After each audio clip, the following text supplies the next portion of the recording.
Walsh just slings it off the wall, and it gets past Binnington. Anaheim is going to take a 1-0 lead. It's the only shots they had, and the Ducks come back and score. They bring it up the ice, and Minchikov shoots it in from the far wing. It's 2-1 Anaheim. Up to the line, Minchikov, right side, Gudas into traffic. They score. 2 attempts to clear, no good. Puck in the back of the net, and Anaheim leads 3-1. 6 seconds to go. Parayko's going to lift it down into the Anaheim zone, and that'll do it for this one as Anaheim beats the Blues tonight 4-1. That's what it sounded like last night. Right here in your home of the Blues, 101 ESPN alongside Alex and T-Bone. I'm BK. It's a punishment day. Yeah, it is. Baby. You're on BK and Ferrario. Oh, the Hot Wings Challenge are en route, T-Bone. Yay. Yeah. The Wings are on their way to the studio. Each and every segment today, T-Bone will be taking down one hot wing with a sauce that progressively gets hotter and hotter and hotter throughout the day. This is all provided to us by our friends over at Buffalo Wild Wings. Shout out to them for providing the wings. We will have those in studio coming up by the end of the segment here in about Look, he's down in water now. It's not going to help you, buddy. Alex, the story of the game, it appears, was the Jordan Binnington situation. Yeah. He gives up 2 goals on 5 shots, just never looked like he was ready to go from the very get-go in that one. The story then became him getting pulled and him not exactly reacting well to being pulled. Here's Jim Montgomery after the game on Jordan's reaction to being pulled and the whole situation that ensued. I love Jordan Binnington. He's a competitor. He raises his games in the big moments all the time. I love him. You know, he walked off the ice. He said, I love you. I said, I love you too. And we're both competitors by nature. And at the end of the period, he waited for me. We apologized. We moved on. It's over and done with. The love word started with an F at the time that they're talking about. I didn't care. Like, I know I'm supposed to be the one, Alex, that gets mad about this. Yeah, because you don't like Binnington's antics. The antics annoy me. This was a nothing burger. He's frustrated probably as much with his play as he is with the fact that he's leaving the game. He doesn't like getting pulled from the game. He's a competitor. That's fine. Like, this stuff happens. We see it on the sideline sometimes in the NFL where we make way too much of a player and a coach getting after it. It's a heat of the moment. Now, if this is something that continues and every 2 weeks we've got a new Jordan Binnington storyline, yeah, I'm going to get annoyed by it. But it's one game in a season that has not gone the way that Jordan Binnington anticipated it. I'm not surprised at all that he blew up eventually. And I'm also not going to make a big deal out of the fact that he blew up one time, came back to the bench for the second period. Whatever. It's fine. I don't care. Should I care? No, not at all. Like, I think the reason it wasn't a big story because he was barking at Jim Montgomery. I mean, that happens, right? I mean, we've seen people do that in the NHL at times. I think the bigger story was that he wasn't on the bench at the end of the first period. To me, it made sense. I mean, he was obviously fired up. I don't think you need Jordan Binnington sitting on the bench that pissed off. Let him go in the back. Let him break a couple of sticks. He's a competitor, like Jim Montgomery said, and he came back out there at the start of the second period. That's at least the part that I was surprised by, because we've seen Binnington pulled in the past to where he comes off and he sits right back down on the bench and puts the hat on. But at those times when he's been pulled, he knew he was going to get pulled because whether he or the team wasn't performing well, you got to get out of there. This one, he's pissed off because you're 10 minutes into the hockey game. You gave up 2 goals on 5 shots. It's a 1-goal game. He's probably saying, I'm fine. Don't take me out of the hockey game. So this was not a storyline to me. The bigger storyline was everything else that took place in the hockey game with the offense. But for Jordan Binnington, no. He's a competitor. He gets fired up. I love that about him. I've always defended that about him. And in this one, I fully expect him to get the next start and everything be fine. I would say the other storyline is that he's been bad. Like, Jordan Binnington just hasn't been good enough this year. He had a couple of weeks where it was better. I was going to say, he's been good in November. He was awful in October. And on the season, he has an .878 save percentage. Yeah. He's been bad. Like, full stop, the guy has not been good enough for the St. Louis Blues in 2025 for them to be the team that they expected to be. And also, this is one of those and conversations, not an or conversation. Also, as the text line says, the story was that the Blues went 0 for 6 on the power play last night. and did not even attempt the shots that should have been put on net at times. They finished with 22 shots on goal for the entirety of that game. The offense was able to produce all of 1 goal in the game. They just weren't good enough offensively, man. Like, even if Binnington was really good yesterday and gave up 2 goals, the Blues didn't produce enough offense to make it matter. So it's a whole lot of issues taking place for the Blues right now. They're now getting hit by the injury bug. Nathan Walker apparently out for like the next 6 to 8 weeks as well. So they're going with, I guess, 12 forwards right now, including one in Pius Suter, who was so banged up that last night they decided to play a man down. But apparently he's ready to go for the next game. They thought Kaskamaki was going to be there, and apparently from what I heard, Kaskamaki literally at like 6:15 was stuck in baggage claim trying to get from baggage to Enterprise, and he just wasn't going to make it in time. Yeah, so Pius Suter, not good enough to be able to take that spot last night, but apparently good enough to be able to go in the next game. So great. I think that's wonderful. I'm sensing a little tone there, Brandon. They're not in a good place right now. No. They're just really not in a good spot. And, man, I thought that maybe we could get 3 in a row. They didn't even come close to doing that. Just might not be their year. Yeah. At some point, we have to come to the realization this just might not be them. Yeah, I mean, these seasons happen. I think it's frustrating, though, because of the expectations coming in. It's wild that it's happening in the sense that there's just no offense for this team. Because, like, defensively, I think they've tightened things up. I mean, you're talking 2 goals that were rimmed off of the board. Your goalie didn't have a good night. This was still a 1-goal hockey game up until the beginning of the 3rd period. But you go 0 for 6 on a power play. You just don't have what Mike McKenna told us last week. You don't have enough killers. Like, you had 5 shots on 6 power plays. 4 of the 6 power plays, you didn't have a shot on goal. There's way too much passing. There's way too much looking for the perfect play. You had a number 1 unit without Jimmy Snuggerud, so you put Oscar Sundqvist on that one, and then everybody is just perimeter playing. Talk about that. You've got, well, I mean, look, at least for Sundqvist, he does the one thing you want on a power play. You stand in front of the net. He can't do his job if nobody's putting pucks on net, right? Yeah. And the other part that really just grinded my gears was you let Ville Husso beat you. Like, you didn't He's even a stud. What are you talking about? He's been better this year than Jordan Binnington. He's got an 840 save percentage. Not prior to the game last night. He had an 840 save percentage. 880 afterwards. Yeah, Jordan Binnington has an 878 afterwards. They're problematic when you're only putting, 20 shots on him? Jordan Binnington has a worse save percentage on the season than Ville Husso. It's problematic that you didn't challenge Ville Husso enough. That is the bigger issue here. Ville Husso is going back to the American Hockey League in a couple of weeks. And so he has a better save percentage in the NHL this season than Jordan Binnington. That's fine. You can keep saying that, but he didn't prior to that game last night, and the Blues allowed him to do it. Sure. You're getting under my skin, and I know what you're trying to do here. They didn't challenge other goalies that have a better save percentage on the season. They didn't challenge Who? Stuart Skinner. Oh, yeah. They didn't challenge. Stuart Skinner could have been pulled in 10 minutes last night. They didn't challenge the goalie have a first-round enough. Yeah, that's true. If you want to know what the problem with this Blues team is, they love to play the perimeter game. They refuse to put pucks on net. Charlie There's your Lindgren, problem. 86 save percentage on the season. That's better. Aiden Hill, better.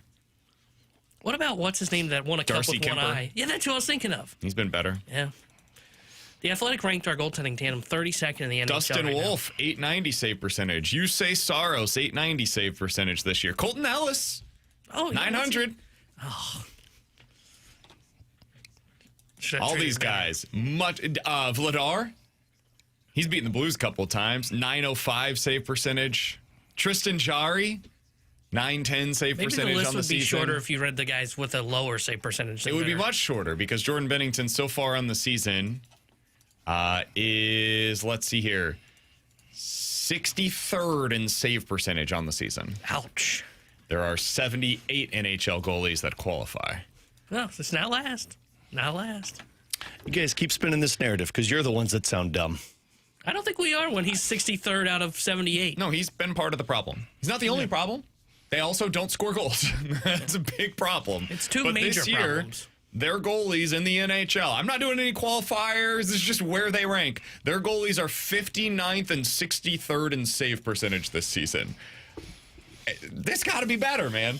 They've got to be better. And Jordan Binnington was so bad last night that the coach said, get your ass out of there. Or 10 minutes in, while listening to the Disney allowed 5 song. shots, you got to go. I mean, rightfully so. I mean, that second goal that he gave up, he was way too far out of the crease. He was way too far to the near post, and it was a shot that beat him. point blank. That was the game that, yeah, you got to pull him in that one. That was a terrible outing. But I'm not going to act as if all season they were that outings. No, they haven't been all season, but just most of the season. Yeah, Most like 50+%. Most of the season, Binnington hasn't been good enough for them to win. Sure. Most of the season, the play in front of Jordan Binnington has been terrible, and your goaltending's been left out to dry. A month this year in which he has an over 900 save percentage. Not Well, there's a only month. been 2 months, so. And plus today. Oh.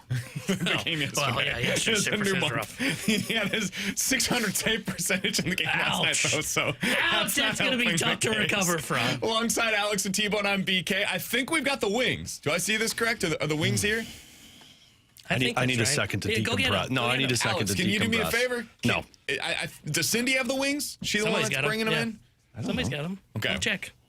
Alex, you want to do it now, or do you want to do it at the start of the next segment? We can do two. We'll do two at in the next start of segment. the next segment. Alex got to decompress. I got to decompress. You guys have gotten under my skin, which I wasn't promised it hard. wasn't going to happen. The wasn't hard. Blues goalies have not been very good, and Alex is mad about We're it. going to talk about it more next. If you guys want to get involved in the show, 314-399-9646. That's the Air Comfort Service text line to do so. I would definitely watch on YouTube today if you can. YouTube.com/101ESPN STL. T-Bone is paying off his Pick'em Punishment Challenge today throughout the day. Each segment, starting in the next one, he will have at least one wing dunked in sauce from Buffalo Wild Wings, and it will progressively get hotter and hotter and hotter throughout the day today. So we're looking forward to that. T-Bone paying off his punishment. Coming up next, it sounds like Willson Contreras might be playing for another team by opening day of next year. We'll give you the latest on that next year on 101 ESPN.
Alongside Alex and T-Bone on BK, it's BK and Ferrario here on 101 ESPN.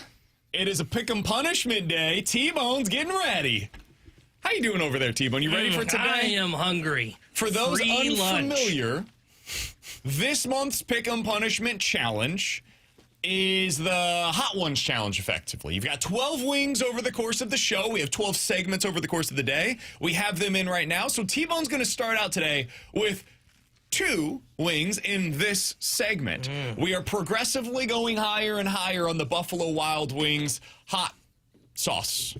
So by the end of the show today, the tier list that we got from Buffalo Wild Wings. So T-Bone's going to start right here, and then every segment work his way all the way up. We finish with Blazin', but we'll work our way up from there. In this segment, he will have the original Buffalo to start things out. Nothing too crazy. Put the napkin in. And then we will have, at the end of this segment, the Caribbean jerk. T-Bone, do you have your wing ready to go? You have it all sauced Everybody satisfied with the sauce that's on there? Oh, T-Bone, don't get that. Don't drip it. Yeah, come on, man. I'm not making a mess over here. We're going to get yelled at by engineering or dripping sauce over there. ASMR bite right now? Is that what we want? Oh, yeah. Let's get this going. I don't know if I want to hear him chew. All right, here we go. All right, T-Bone going in. Oh, God. That was actually a really good sound. Now I'm kind of hungry. Nice crunch to these. By the end of the show today, they're definitely going to be cold. Oh, yeah. They're going to be. Yeah, we'll have to go warm them up in the middle of it. Are you a hot sauce guy? Do you like hot sauce? I am. Got some on your chin? Yummy. Okay, so That's that a was good one. That was medium. That one's not too bad. That one's right in the middle of it. A little more if you want to wipe it off. No, just leave it there. Just leave it there. All right. That's good. All right, so 1 down, 11 more to go. We started out today with medium. We'll continue working our way up. Somebody said, is this even a punishment? Yeah. Oh, it will be. Yeah. By the end of the show today, I promise you it'll be. And I've got a little bit of a cold, so like my nose is really going to run. The last 6 of them I was looking at on the Scoville meter, and I mean, we're talking like in the 400,000 range. It'll be plenty hot. I'm already feeling a little bit of a burn. Oh, my God. That was medium. You're a hot sauce guy. I do like hot stuff. All right. So not when I'm talking baseball, but the news today from Katie Wu of The Athletic, Willson Contreras apparently is more open to waiving his no-trade clause than he was previously. She reports the following. Despite saying at the end of the season that he would prefer to stay with the Cardinals, Willson Contreras is open to trade offers and has become more willing to waive his full no-trade clause for the right fit, according to league sources. Contreras has 2 years remaining on his contract, $36 million left from his 5-year, $85 million deal that he signed prior to the 2023 season. That will not necessarily change the Cardinals' order of operations, but they will continue to gauge interest on Contreras and present the 10-year veteran with the option to approve a trade should one arise. She continues. St. Louis has established a clear line of offseason priorities. None is more pressing than trading Arenado, but that is far easier said than done. The Cardinals are also committed to increasing their roster flexibility and are actively listening on their left-handed hitters. Brendan Donovan continues to garner the most trade interest, but rival clubs are also engaged on Lars Nootbaar and, to a lesser extent, Nolan Gorman. Alex, what was your reaction when you saw the news today that the Cardinals are at least listening to offers on Willson Contreras? That Chaim Bloom's doing exactly what he should be doing in terms of trying to find the best options available to make this team, to expedite this process so that they're not in a rebuild for very long. Like, to me, if you're moving on from Brendan Donovan and you're moving on from Nolan Arenado and you've already traded away Sonny Gray, I don't know what the point is to keep Willson Contreras. Do you want to remain competitive enough? Okay, but man, if there's a team out there that's willing to pay a decent price for a guy that's going to provide pop to a lineup somewhere, he can play the first base position. I'm not expecting a top 100 prospect in return, but if we're talking about something that can fit into the plan for the Cardinals' near future, why wouldn't you consider it? And if he's willing to move or to waive that no trade clause to go to another team, then yes, I'd be calling teams and finding out what's your offer. What are you willing to give? To me, this is Chaim Bloom doing his due diligence. I'd be more frustrated if they move Donovan, move Arenado, move Sonny Gray, and then say, okay, we're good, we're fine. We moved the pieces that we need to. No, man, if teams are going to pay, move everything. Yeah, I think it makes sense to be open-minded to this kind of a move because you're not going to have to eat a lot of money. And if they're trying to cut more payroll, and we'll see if it's for flexible spending this offseason, I'm a little skeptical of that. You won't have to eat a ton of money to get him off your books because you look at the first base market, he might be the best piece available. Pete Alonso is a free agent. He's looking for a multi-year deal. He's probably going to cost like $30 million. Contreras is at $18 million. Josh Naylor's already signed. So you're looking at the rest of this first base market. It's like Paul Goldschmidt, a bunch of older guys as well. So I think Contreras is the guy that you look at and go, okay, he's probably the best piece available. I think the Mets are a team that's going to call and try and make this move happen for him. I think it makes all the sense in the world to move him. So over on ESPN.com, they put together their rankings of the top 25 best trade candidates this offseason. You guys are struggling right now. Willson Contreras is at number 16 on that list. They gave it a 15% chance that he's traded this offseason. Do you guys think that's right? Or after seeing this report, this was released prior to Katie's report earlier today. After seeing this report, do you think it's higher than 15% that Willson Contreras is traded? I'd say it's higher, but I'm not going much higher. I'd probably put it like 25. Oh, I would go 50-50. That's where I'm at. See, I can't do 50-50 because it's going to come down to where he wants to go. Yeah, and the only reason I'm 50-50 and I'm not like super high like I am on like Donovan, for example, is because first base is such a limited market. There's only X amount of teams that need first base help. And you got to hope he wants to go to those teams. Random aside. Yeah. Would you trade him to the Cubs? Yeah, I don't care. Yeah, I mean, at this point, you're in a rebuild. What are you worried about trading him to the Cubs? Are you going to make you look bad? I said this last week when we talked about trading in the division. I'm willing to do it because Contreras is a complimentary piece. He's not a superstar that I look back on and go, boy, I don't want to play him. And even if the Cubs go out there and win the World Series this year because they acquired Willson Contreras, if I got something back in return that turns out to be a piece that helps me win down the road, I don't care if he makes it look bad early on. Because they're a contender, or at least they seem to view themselves that way. They have money to spend this offseason. They need another bat, and Contreras would seemingly fit that. That looks worse for the Cubs that they opted to not re-sign Kyle Tucker and instead trade prospects to go get Willson Contreras. See, I don't think it looks that bad. They're just changing where they're prioritizing that bat because they have outfielders that are coming up that are prospects, and now I can go spend for a first baseman DH type. But Willson Contreras doesn't change the outlook of my team like Kyle Tucker does. Sure, but they really like these outfielders that are coming up. Now, I'm not telling you they're right to do so, but if I'm just looking at it through their perspective and why they would go about it this way, they think this Owen Cassidy guy's a really, really good player.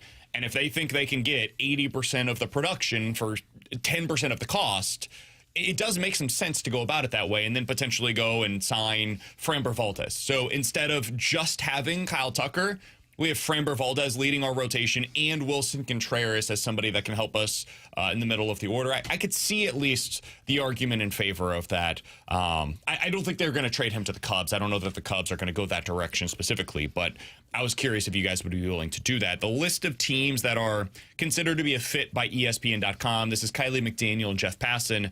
They listed the Padres, the Marlins, the Diamondbacks, and the Pirates as potential fits for Willson Contreras. The Cardinals also had, according to ESPN.com, the single most likely player to be traded this offseason. Sweet. There was only one player listed with a greater than 50% chance of being dealt. It was Brendan Donovan. Here's what they wrote. The Cardinals are not eager to trade Donovan, but the market for him is percolating, and a number of teams see the 28-year-old as an option at second base, third base, or left field. Because of his excellent bat-to-ball skills and gap power, Donnie can bat leadoff or occupy a middle-of-the-order role on a team with boppers. Almost nobody is off limits as new president of baseball operations, Chaim Bloom, retools the Cardinals, and Donovan is the best of the available bunch. The teams that are listed as a fit for Donnie include... This should be long. Everybody. The Dodgers, the Mariners, the Yankees, the Red Sox, the Pirates, the Giants, the Royals, and the Guardians. Just a cross-section of every team in Major League Baseball. That's kind of a short list. Yeah, I was expecting more. They probably could have listed 20 other teams. They chose to limit it to the teams that are the most likely to trade for him. I think Donnie's getting dealt. The more that we see on this, I think they're going to wait for the absolute best trade possible, but I think Donnie's going to be dealt by the end of the offseason as well. I think he gets dealt before Christmas because the winter meetings start, I think it's next Monday, if I'm not mistaken. My guess is a lot of those conversations go on at the winter meetings, and then he's dealt the weekend after. I wonder if he gets dealt after Tucker and Schwarber sign. I don't know if you got to wait on them. I don't either. Because he's so cost controlled. He's different, too, than those guys. Every team is available in this market. I mean, he just read off a who's who when it comes to who would be able to trade for him. I think he's dealt within the next 2 weeks. Once the winter meetings wrap, I think that's when Heim goes around and says, best offers on the table, let's go. Let's make this decision. I still don't have my Heim Bloom translation machine ready to go yet. But one thing that I think we're starting to see, he likes to create a sense of urgency. And this is just my read of the situation, at least. I think some of the reports that we have seen over the last week basically indicate, hey, the Cardinals aren't going to deal him unless they really get the offer they're looking for. I think that's being put out there for a reason. I think he's basically putting out there for other GMs, we need your best offers. Let's get those in quickly.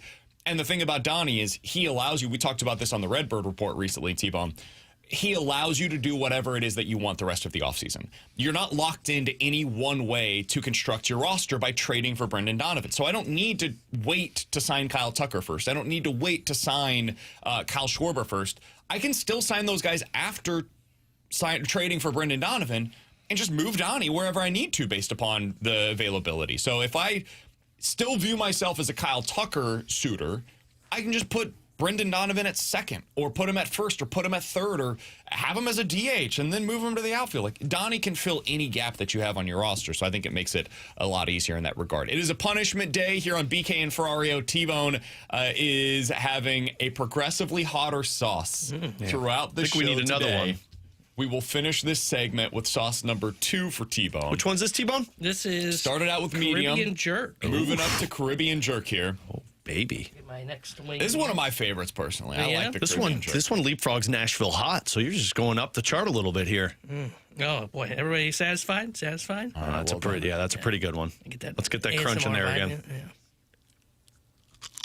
These are some good crunchy wings, man. I think they went extra crispy on these. Way to go, B-dubs. They did a good job. I know, I'm actually getting kind of hungry, so I wonder if they put the lights. I think there's some ranch and blue cheese in there for us, BK, if we want to eat the. Oh, you don't like white gelatinous substance. I'll eat those then. That I one's don't pretty mind a good. good blue cheese, actually. It's one of the rare white gelatinous substances that I'm willing to put that aside for. Blue cheese is my go-to. I like how he said it's good. Let's let it simmer in your tongue there for a little bit.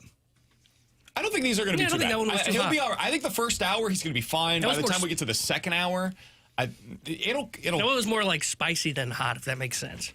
No, it literally it does not. it has make sense. different spices to Yeah, it as opposed yeah. to like a spicy level. It smells kind of like sweet.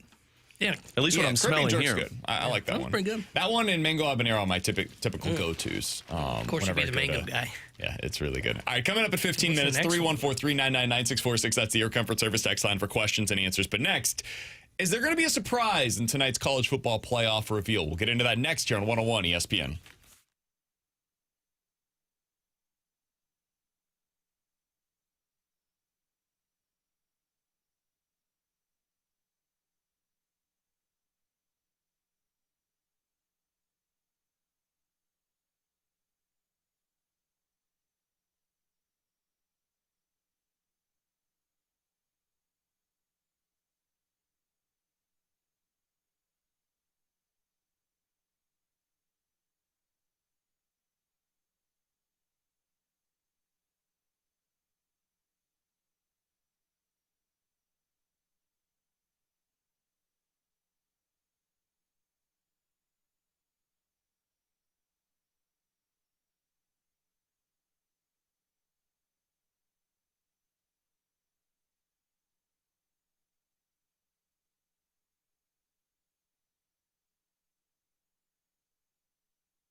Alex Ferrario with you to talk about my friends out at Classic Air Care. This time of the year, as it gets colder out, that furnace is doing more and more work. And you might not remember this, but even when that furnace is working, when we're past the summertime, you need to make sure you're staying on top of changing your filter. It's a friendly reminder from Classic Air Care, because if you're not changing it, that means it's doing more work than what it should be doing, which means you might run into complications. But the professional preventative maintenance agreement that they have over at Classic Air Care, it's the best way to avoid those breakdowns if you have an older unit, whether it's in the winter time or in the summertime. That's where Classic Air Care thrives in terms of taking care of that older unit. I've been using them since 2016. That maintenance agreement, my dad's been using them for the last 40 years because of their incredible customer service and the technicians and the knowledge that they provide. So give them a call today. Have them come out. You can still get them out there to check that furnace before you really get into the thick of the freezing cold temperatures here in St. Louis. They'll come out, they'll clean it, fine-tune it, make sure you're good to go. And if you sign up for that maintenance agreement, you'll be taken care of for the next year. So call them today, schedule online. Just do me a favor and tell them Alex Ferrario sent you. Classic Air Care and ClassicAirCare.com.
Tanner Hendrickson here with the Sports Center update, driven by Johnny Londoff Chevrolet and Johnny Londoff Autoplex. Blues fell to the Ducks last night 4-1. They will be back in action on Thursday as they visit the Boston Bruins. Well, pregame coverage Thursday starting at 5 o'clock with Alex Ferrario. Then puck drop at 6 o'clock with Chris Carver and Joey Vitale. And the Blues made a roster move earlier today. They placed Nathan Walker on injured reserve. He'll be reevaluated in 8 weeks due to an upper body injury. The Sports Center update was driven by Johnny Londoff Chevrolet and Johnny Londoff Autoplex. See them at Londoff.com. Chevy, together we drive. Are you kidding me?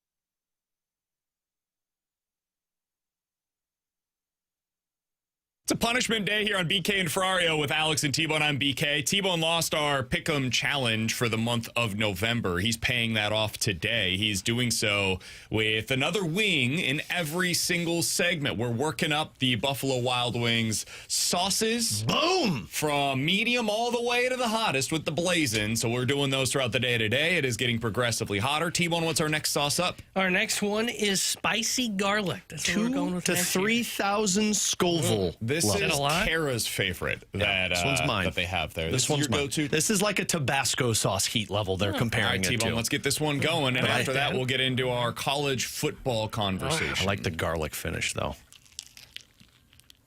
T-Bone's going to be full by the end of this thing, too. He's not going to be able to 12 take any wings more over the course bites. of the day. No lunch needed today. Yeah, we'll see how you're feeling once you get to the 1 o'clock hour. We're talking 250 Scoville. I don't What do like you think that. of this one? That one was good. That was better than I was expecting. You get the garlic taste in there? Mm-hmm. See? Got some kick to it. That's not my go-to. I like some of the other ones that we're coming up on. I'm a little on the hotter side of things, typically with my B-dub sauces. All right, so the college football playoff rankings are expected to be revealed once again tonight, each and every Tuesday throughout the season. And we know how this works, Alex. It's really a TV show. And then you get to the end of the season, and that's when the rankings actually matter. But for most of the season, it's just a production, and it causes us to have all of these different conversations. And then sometimes you get to this time of the year, and suddenly there are surprises. It's like, wait, all year long you've been telling me X, Y, or Z, And now you flipped that conversation on its head. Are you anticipating any of those tonight? Is there anything in particular that you have your eye on where you're like, I wonder what they do with this? Yep, and it's Miami and Notre Dame. That's the one that, to me, I think is going to cause the most frustration amongst fan bases, and I am fascinated to see what the committee does, because we talked about this yesterday. Notre Dame right now is the better team, and you ask anybody around college football, if those two teams played against each other, Notre Dame probably wins 10 out of 10. But none of that matters, because the way that they frame this is, well, they're good, they're in, but Miami beat them. And if you're going head-to-head, I mean, we got politicians that are jumping in on this right now saying Miami should be in because they beat Notre Dame. So that, to me, is the one that I'm most fascinated in, because does Miami leapfrog Notre Dame? And if they don't, it's going against everything they've told us in terms of the head-to-head matchups. I don't think the committee has the cojones to make that move. I hope they do. I think it's the right move. Because, and I think it would be the right move potentially if you want to argue that the head-to-head, I still would put Notre Dame in because I think the eye test says they are the better football team. But then I don't know what my answer would be to, well, does head-to-head games not matter? So that's the thing. If I thought Notre Dame, and I'm curious your thoughts on this more extensively, T-Bone. If I thought Notre Dame had a significantly better resume outside of the head-to-head, I'd be like, you know what? I think they're the better team. Like, when I watch the two play, I definitely lean more toward Notre Dame. I think they've got the better overall roster. I think they would have a better chance in the playoff. I personally would prefer to see Notre Dame in the playoff. But the resume should matter.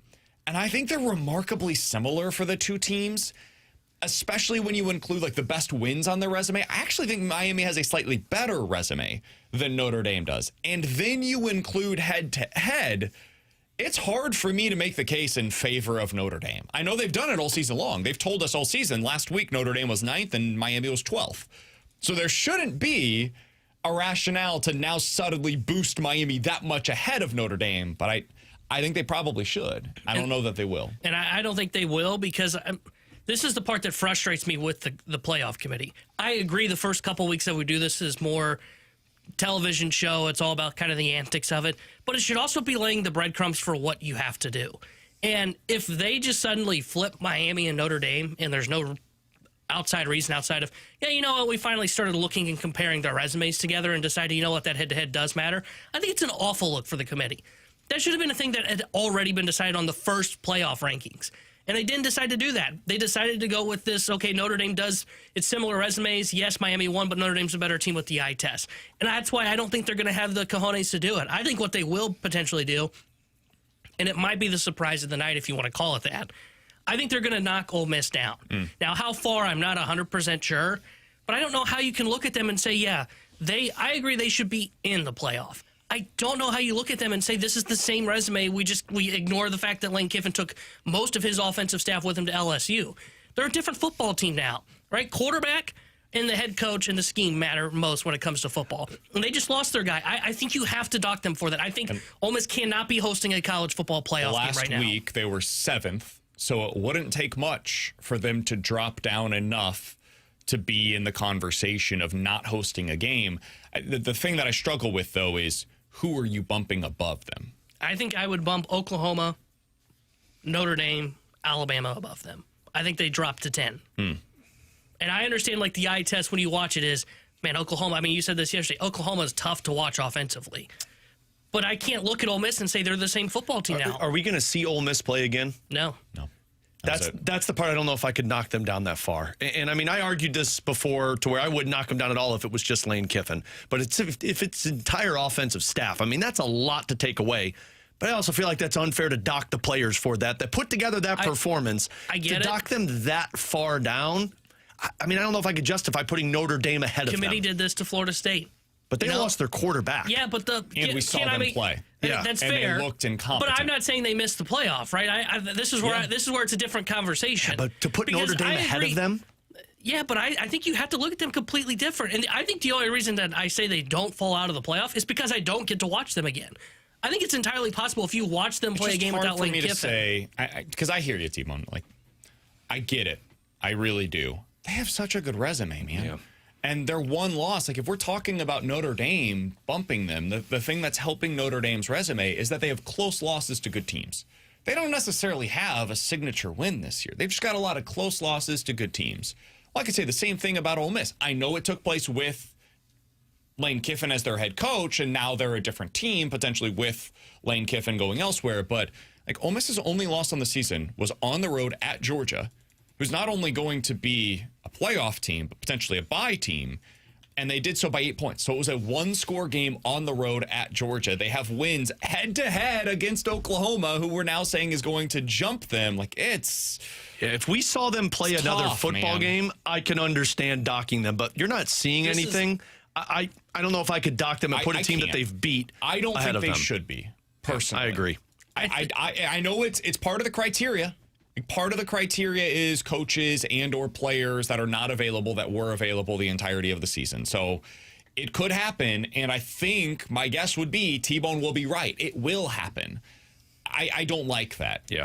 I don't like the fact that they will potentially be jumped by other teams that I think have a better case to be dropping down than jumping up in these rankings, in my personal opinion. I would also say this, like the further we get into this process, the more I look at a BYU resume, and I'm like, why is that all that dissimilar from some of these other teams?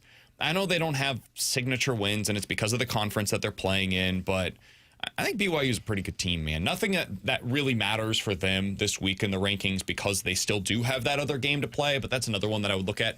One other thing real quick, because we did get this from the 314, and I've seen this some other places. You guys are going down a slippery slope when you act like the only thing that matters is head-to-head. Therefore, Louisville and SMU should be in over Miami. SMU actually has the same conference record as Miami, but by taking that route, Baylor and TCU and Wake Forest and California would also be in because they beat SMU. Just to clarify my stance on this, because maybe I did not do a good enough job on it, I'm not saying the only thing that matters is head-to-head record. I am saying as a tiebreaker, when the resumes are similar, it is the thing that I would go to first. And Miami and Notre Dame, in my opinion, have very similar resumes. And since they played head-to-head, I would then go to that as the tiebreaker. SMU does not have as good of a resume as Miami does. I know that they beat them head-to-head, but they are 8-4. Miami is 10-2. Those are not the same resumes going into the college football playoff. So if they had a 10-2 record and Miami had a 10-2 record and they were similar in the way that they went about it and SMU beat Miami head-to-head, I would be arguing today in favor of SMU getting in over Miami. They didn't do that, though. They lost to Baylor, they lost to TCU, they lost to Wake Forest, they lost to Cal. You lose your argument when you end up having those 4 losses, all of which are like pretty bad losses on your resume. And yes, you do have the nice win over Miami. So SMU, not the same resume as Miami. It's not head-to-head that trumps all. It's overall record, then head-to-head. Correct. Yeah. It's a tiebreaker. Yeah, if Notre Dame was 10-1 rather than 9-2, or excuse me, 11-1, not 10-2. I think you put Notre Dame in over Miami, and there's no question. We wouldn't even be having this conversation. You'd have the better overall record. Because in that scenario, they have the win against Texas A&M. Yeah. They would have a better resume than Miami. I don't need to go to a tiebreaker because Notre Dame at that point would be a top 4 team. Yeah. Like we'd be talking about them being in the conversation, and like they would jump Texas A&M and they would probably be ahead of Texas Tech. We're talking about them getting the bye, not getting into the playoff. So their resume changed when they lost those 2 games to Miami and Texas A&M. Had they won one of the 2, this isn't even a conversation right now. So yeah, it's the tiebreaker. That's how you get to the second level of this conversation. I'm fascinated to see that one. I think that's a really interesting one. I think the Ole Miss conversation is going to be really interesting. Where BYU ends up, I think, is going to be pretty compelling. I'm also curious, just like, I don't think it's going to ultimately matter, but where does Vandy end up in these conversations? Because they finished the year 10-2. They had a nice win this past week against Tennessee, who was in the top 20 prior to that game. Where do they end up in these rankings for the college football playoff? I don't think it's going to matter because they're not going to get into the top 12, but that's one. And then the final thing that I would be looking at is what happens with these group of 5 teams? Where do they end up ranked compared to the ACC's teams that are going to be in the in the ACC championship game? Like that's going to be really interesting. Also, what about Texas? Do they give Texas the credit that Texas wants? They damn well better not. Yeah, Texas does not deserve that at all. A super disappointing reveal. If Chef's kiss will be when Texas leapfrogs Miami. Miami's still behind Notre Dame. Oh my God, dude. ACC will be an uproar. And they should be. Yeah. Because that's ridiculous. All right. Alongside Alex and T-Bone, I'm BK. Coming up next, 314-399-9646 is the Air Comfort Service text line for questions and answers.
314-399-9646 is the Air Comfort Service text line for questions and answers. If you guys have any questions, go ahead and get them in right now on the Air Comfort Service text line to get involved in the show. From the 314. Guys, hold on.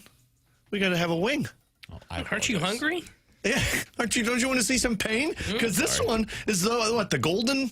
Yeah, this is golden fire. So this apparently is the equivalent of 4 chili de arbel peppers, which is a Scoville level of 30,000. So Feels kind of for hot. those that aren't familiar with what we're doing here, you're just tuning in today. T-Bone has his pick 'em punishment challenge today. Each and every segment, he is eating a wing. And it will progressively get hotter throughout the day. So I would definitely check out the YouTube channel, youtube.com/101ESPN especially as we get to the 1 o'clock hour. We're getting closer to that hotness. Wing number 4. This one looks like it's going to be good. Continues to build up. This one smells really good. It's got barbecue flavors to it. I don't like the every time you take a bite of it. That didn't have the crunch in it. Oh, that one's got some kick to it. Yeah. It says 30,000, 30 to 50,000 Scoville. It's a little hotter than the other ones that you've had so far? Oh, yeah. B-dubs coming in hot. I'm feeling that one a little bit. Yeah, that one's going to sit on the tongue for a little bit. My, oh, my. Okay. Well, there you go. All right, it gets we're hotter getting from here. We're getting there. All right, we got Now you this can go, sorry. from the... No, you're fine. I appreciate you doing that. From the 309. Guys, if Diego Pavia wins the Heisman, do you really think they would keep Vandy out of the playoff? Right now, he's tied as the favorite. I have not looked at the Heisman odds lately. Didn't Travis Hunter win the Heisman? He wasn't in the playoffs last year, right? Yeah, they didn't even have an argument for it, though. Fernando Mendoza and Diego Pavia are currently tied as the favorites at plus 160. Then Julian Sayin, the Ohio State quarterback, at plus 195. Everybody else is a distant fourth and beyond from there. The only other players that are listed, Jeremiah Love at 45 to 1, Jeremiah Smith at 200 to 1, Jacob Rodriguez, the Texas Tech linebacker, at 250 to 1, Gunnar Stockton at 300 to 1, and Ty Simpson at 300 to 1. So it's basically Mendoza, Pavia, or Sayin is what Vegas thinks right now.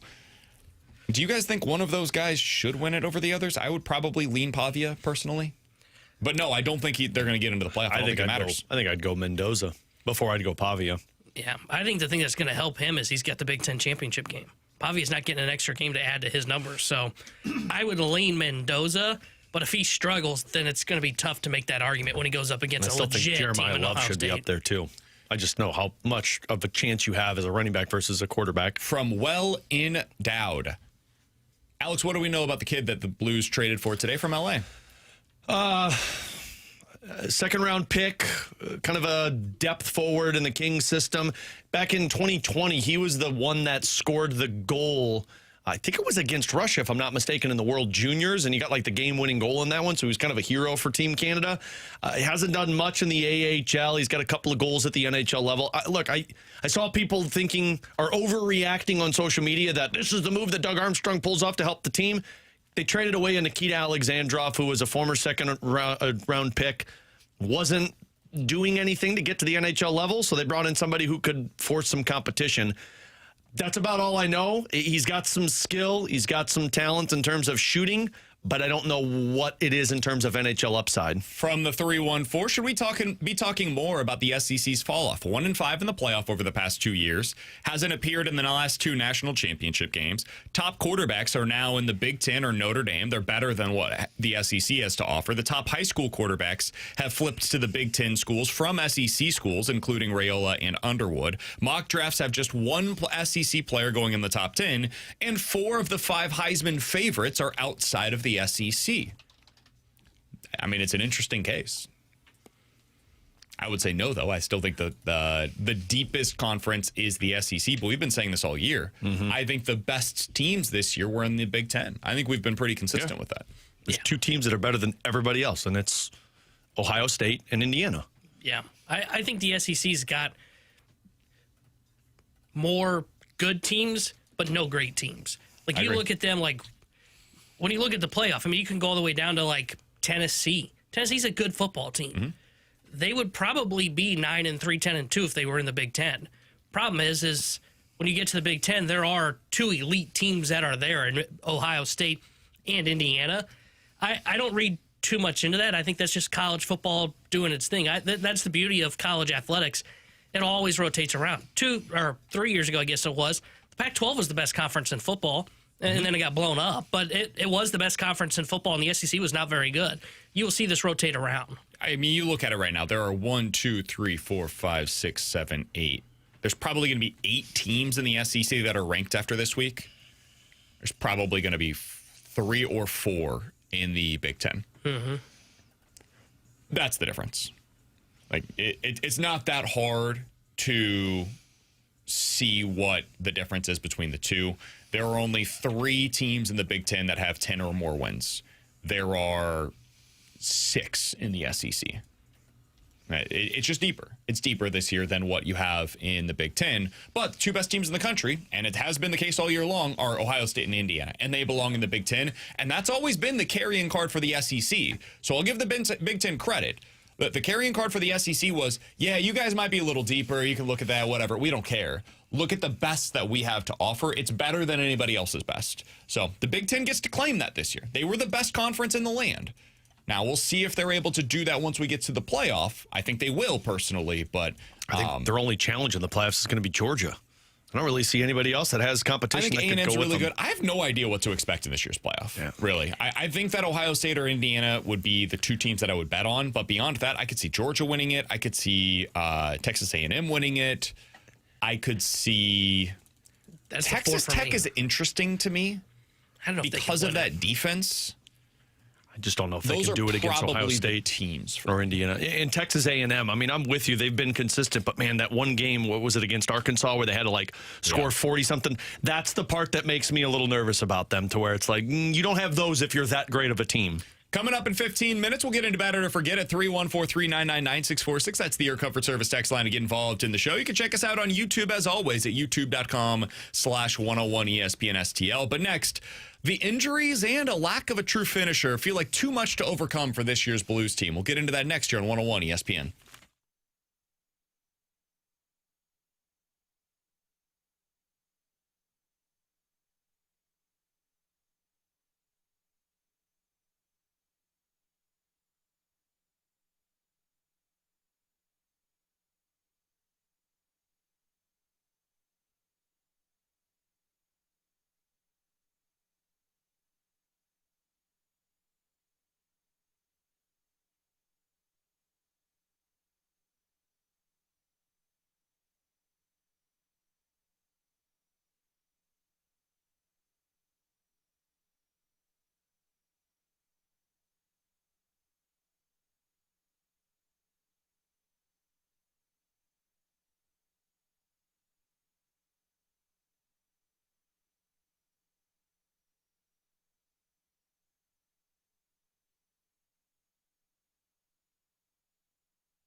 Interesting news for the Cardinals. We'll get to T-Bone, pick'em punishment payoff here in just a little bit. What's the next sauce for you, T-Bone? You're doing a progressively hotter wing every single segment throughout the day. Nashville Hot is coming. Right. T-Bone tells us all the time, I love Nashville hot sauce. Shout out to Buffalo Wild Wings for providing these and the sauces for us today. According to Derek Gould, another draft pick has been added for the St. Louis Cardinals in the upcoming Major League Baseball draft. It is the 4th highest in the competitive balance round A pick. The team estimates that's roughly around pick number 32, another high pick for them to add. This is at least in part due to them being part of the revenue share receivers this year. Way to go, Cardinals. So they get the 32nd-ish overall selection. Something of interest with this, Alex, they can technically trade this pick. I wouldn't expect them to do so necessarily, but if I remember correctly, isn't this what the Brewers traded for Quinn Priester? Yeah. Was their competitive balance pick? Competitive round A or B, but yeah, that's what they gave up. So keep that in mind. Like Trade it. You don't have to trade this for a guy that's already established. You could trade a pick like this and use it for another prospect that's just a little closer than you would expect the number 32 overall selection to be. So interesting, if nothing else, asset for the Cardinals to continue to add to their arsenal. That is according to Derek Gould and MLB.com. All right. We'll get into the Blues here in just a moment. T-Bone. Get into that Nashville hot. This is the equivalent of 5 cayenne peppers. That feels hot. Yeah. Smells hot, too. Scoville rating. Let's see where the cayenne pepper is at. Let's get that crunch going here. 100,000. 100,000. Oh, God. Crap. That one looks young. That one. T-Bone went after it. That one looked hot. This is the Nashville hot. The darker sauce. they get, the hotter they are. Why don't you lick the top of that one, T-Bone? Get all that sauce in there. Oh, okay. Oh, not on that. No, do that privately next time, please. How's that one? Where are we at? That one's hot, but it's not as hot as I was expecting. Okay. Come. Not bad. Yeah, Not the bad. darker tint of the sauce, the worse it's going to get, because that blazing looked like it was black. Dude, the blazing one's going to be tough. I can't wait to watch them. I like B-dubs. I worked at B-dubs once upon a time. I do not like the blazing. It's not that it's just hot. Yeah, that's why they do those. They do them for people to sit there and brag that I can handle this type of hot. But really, you're putting yourself through pain. I don't like the flavor. I like hot stuff. I love their mango habanero. But the blazing is just hot for the sake of being hot for me. I have IBS, so I stop at spicy garlic. T-Bone's feeling that. Yeah, one. T-Bone's face looks like that one's kind of lingering. sitting on your tongue, burning. Man, Yeah. your taste buds are going to be gone by the end of this. YouTube.com/101 ESPN STL is where you can go Is it to music watch getting hot T-Bone. His the face rest of is the show starting to today. get red. In just a little bit, we'll get into Bet It or Forget It. 314-399-9646. That's the Air Comfort Service text line. All right, Alex, as I was watching the Blues game last night, I was reminded this team just lacks finishers. I mean, we mentioned it once. We were texting back and forth during the game. There was one that Booch just couldn't bury. There was another one that Thomas, he's right in front of the net. I think it was Parayko that put the shot on. It deflects off of the goalie, and there's a rebound opportunity there. He just misses it. Misses an open net opportunity, and he tried. He actually shot the puck, so credit to Thomas. This has been a frustration for us a lot, but he shot it, just missed. And we've been talking about this for how many years now, Alex, where Doug Armstrong talked about, hey, I go to practice and we're missing the open net while we're shooting. Yeah. That was a couple of years ago that he made that statement. It continues to be an issue for them now. They've got goalie issues. We talked about that in the open. I've calmed down. It's okay. Alex has calmed down since. Can we talk about it more then? No. They have had defensive issues earlier on the season. They've mostly figured those out lately. Yeah. Something that has not been figured out, though, is this issue with scoring. They just don't have finishers on this roster. I don't know if they're gonna get it figured out. I mean, to me, the guys that have the ability to become those finishers are a couple of years away from getting to that point in terms of Jimmy Snuggerud and Dalibor Dvorsky. And I think those two, how you doing, T-Bone? I think those two have Hot in here. some steps to get. Do you have a shirt on under that hoodie? Because otherwise, do. Okay, Yeah. I was gonna say it might be Am going I allowed to skins. go shirtless? You might have to go skins at this point. Somebody on the text line said PK had to eat a damn mayo onion sandwich, but T-Bone gets to chill and eat wings all day. Yeah, It's tough, let me tell you The back first here. hour's chill, and the next one's I think not it'd be going better to if be. we had like football on. I think Snuggerud and Dvorsky have that killer ability, and we don't know what Justin Carbonneau is, but honestly, that's it in their system. Stenberg's not this. Stenberg's more of a 200-foot Alexander Steen forward, and I mean, you've had enough evidence now with Thomas and Kyrou and Buchnevich to realize that this is what they are. Thomas, we're going to get into a little bit later on in the show, just doesn't shoot the puck enough that you need. Pavel Buchnevich is hot and cold, but really where his offense thrives is him standing in front of the net and getting those chances, but he's not bearing those chances. Jake Neighbors is a power forward. His goals are going to come standing in front of the net. And then Kyrou, I thought Mike McKenna put it perfectly. He scores off the rush. That's where he scores for you. It's not a threat with he's got the puck on his stick and a quick release is how you get beat. And frankly, you have to win these games if this is the style. So this isn't an issue that just all of a sudden these guys are going to become snipers and just start killing it for the opposition. I think this is where you're at. You have to now wait until Snuggerud and Dvorsky develop, or you score goals the dirty way, which when you do that, you get inconsistency like we've seen these last couple of years. I look at the Blues just like, let me use this as an example. How many Blues do you think are in the top 50 in the NHL in shots on goal? Oh, Kyrou's got to be close. I'm leaning it's either 1 or 0. Well, it's not Thomas. It's not Buchnevich. Is it Holloway? It's either Holloway. It's either Holloway or Kyrou. I'll go 1. 0. Wow. I knew it was 1 or 0. Kyrou's the closest. He's at 51. BK game. Jerk. I knew there was something What a jerk. He's involved probably here. one shot fewer than 50. Yeah, he is. Yeah, just okay. But so he's at 51. And then the next highest for the Blues is Dylan Holloway at 84. Are you just doing forwards, or do you have defensemen? Just shots on goal. Because Falk's got to be probably third on that list. He is. He's third on the team. That right there is the problem. He's 113th in the NHL. Yeah. They just don't have guys that shoot the puck. Like you have 4 guys in the top 160. Yeah. You don't have the dudes, man. We talk about this with the Cardinals of like they're missing the dudes. They don't have the guy that is in the middle of the order that T-Bone talks like. We all will trust the advanced metrics, right? The modern way that we analyze the game. But sometimes it is very simple. Do you have a guy that hits 30 home runs and 100 ribbies?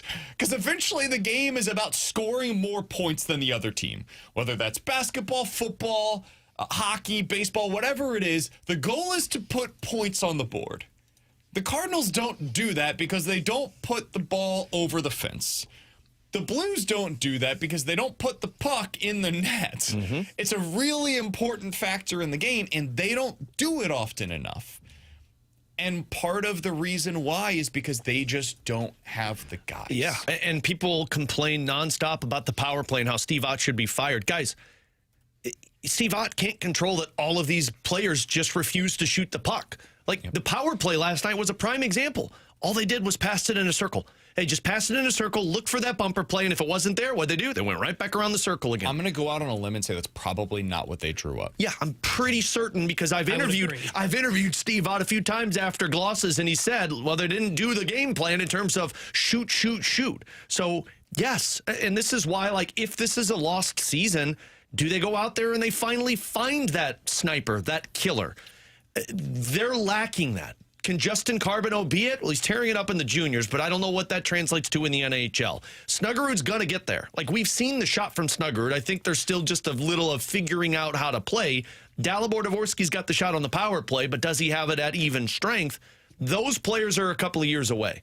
The guys that you're surrounding around, Thomas, Kyrou, Buchnevich, Holloway, these are the ones that I don't know if they're that killer on the ice. And they've had success before without the killer. But if you go look at what the Blues were from like 07 until 2012, 2013, their offense opened up once they got that killer in Vladimir Tarasenko. Sometimes you need that piece to take your team to the next level. And I don't know if they have that right now. So 314-399-9646. That's the Air Comfort Service text line to get involved in the show. We got this from the 618. Guys, did we miss on Kyrou then? Because I thought he was supposed to be that guy that shoots. My answer to that is no, Alex. I don't know where you land on this, but I think Jordan Kyrou was pretty much doing what you paid him to do. Jordan Kyrou is making $8 million.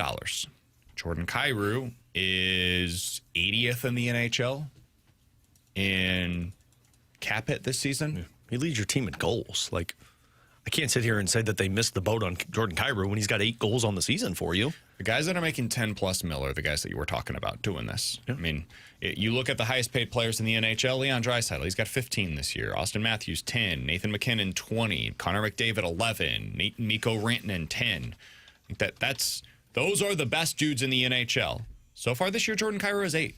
It's not as though he's like completely off of the pace of these guys, but you know, you're missing a Wyatt Johnston, you're missing a Jason Robertson, you're missing like these guys that really get after it in their goal scoring prowess. You're missing what Boston has right now in Morgan Geekie. I don't know if you've looked at that. He's got 20 goals on the season. This was a guy last year had 33 goals for Boston in 77 games. Like, you're missing a guy that the puck is on his stick. You're thinking it's going into the back of the net. And I believe Jimmy Snuggerud is going to be that. Sometimes it takes a couple of years to get to that level. I believe Dalibor Dvorsky is going to be that. He's got the shot. And I think Dylan Holloway is going to be it. But you're still a couple of years away from those guys getting to that threat. And the guys that are there now aren't providing that offense, which is why I think it feels like you're stuck. So, no, I'm not going to sit here and say they missed on Jordan Kyrou. Kyrou is a guy that's going to score 35 goals for you at the end of the season. He's going to be hot. He's going to be cold. I think where they missed is they missed on the Pavel Buchnevich one. They missed on that, and I think they expected too much out of their guys. Yeah. I think they fell into the Cardinals trap of our guys will be better than they actually are. They thought Thomas would take that next step into 100-point territory. They thought Buch would just sustain what he was. They thought Shin would sustain what he was. They thought Neighbors would take another step. And when you just assume that all of these guys are going to continue getting better and better and better, or at least staying at their level, this is sometimes what you run into, is that that doesn't happen. The Orioles fell into this. The Orioles thought that all of their guys last year were just going to continue to get better than they were a year ago. Well, most of the time, guys get worse, or they stagnate, or they just don't take the steps that you're expecting them to. And I think the Blues in some ways kind of fell into that trap. Yeah, unfortunately, this is where they're at. And those games are going to be 3-2 until your offense opens up. Like, I looked at this last night.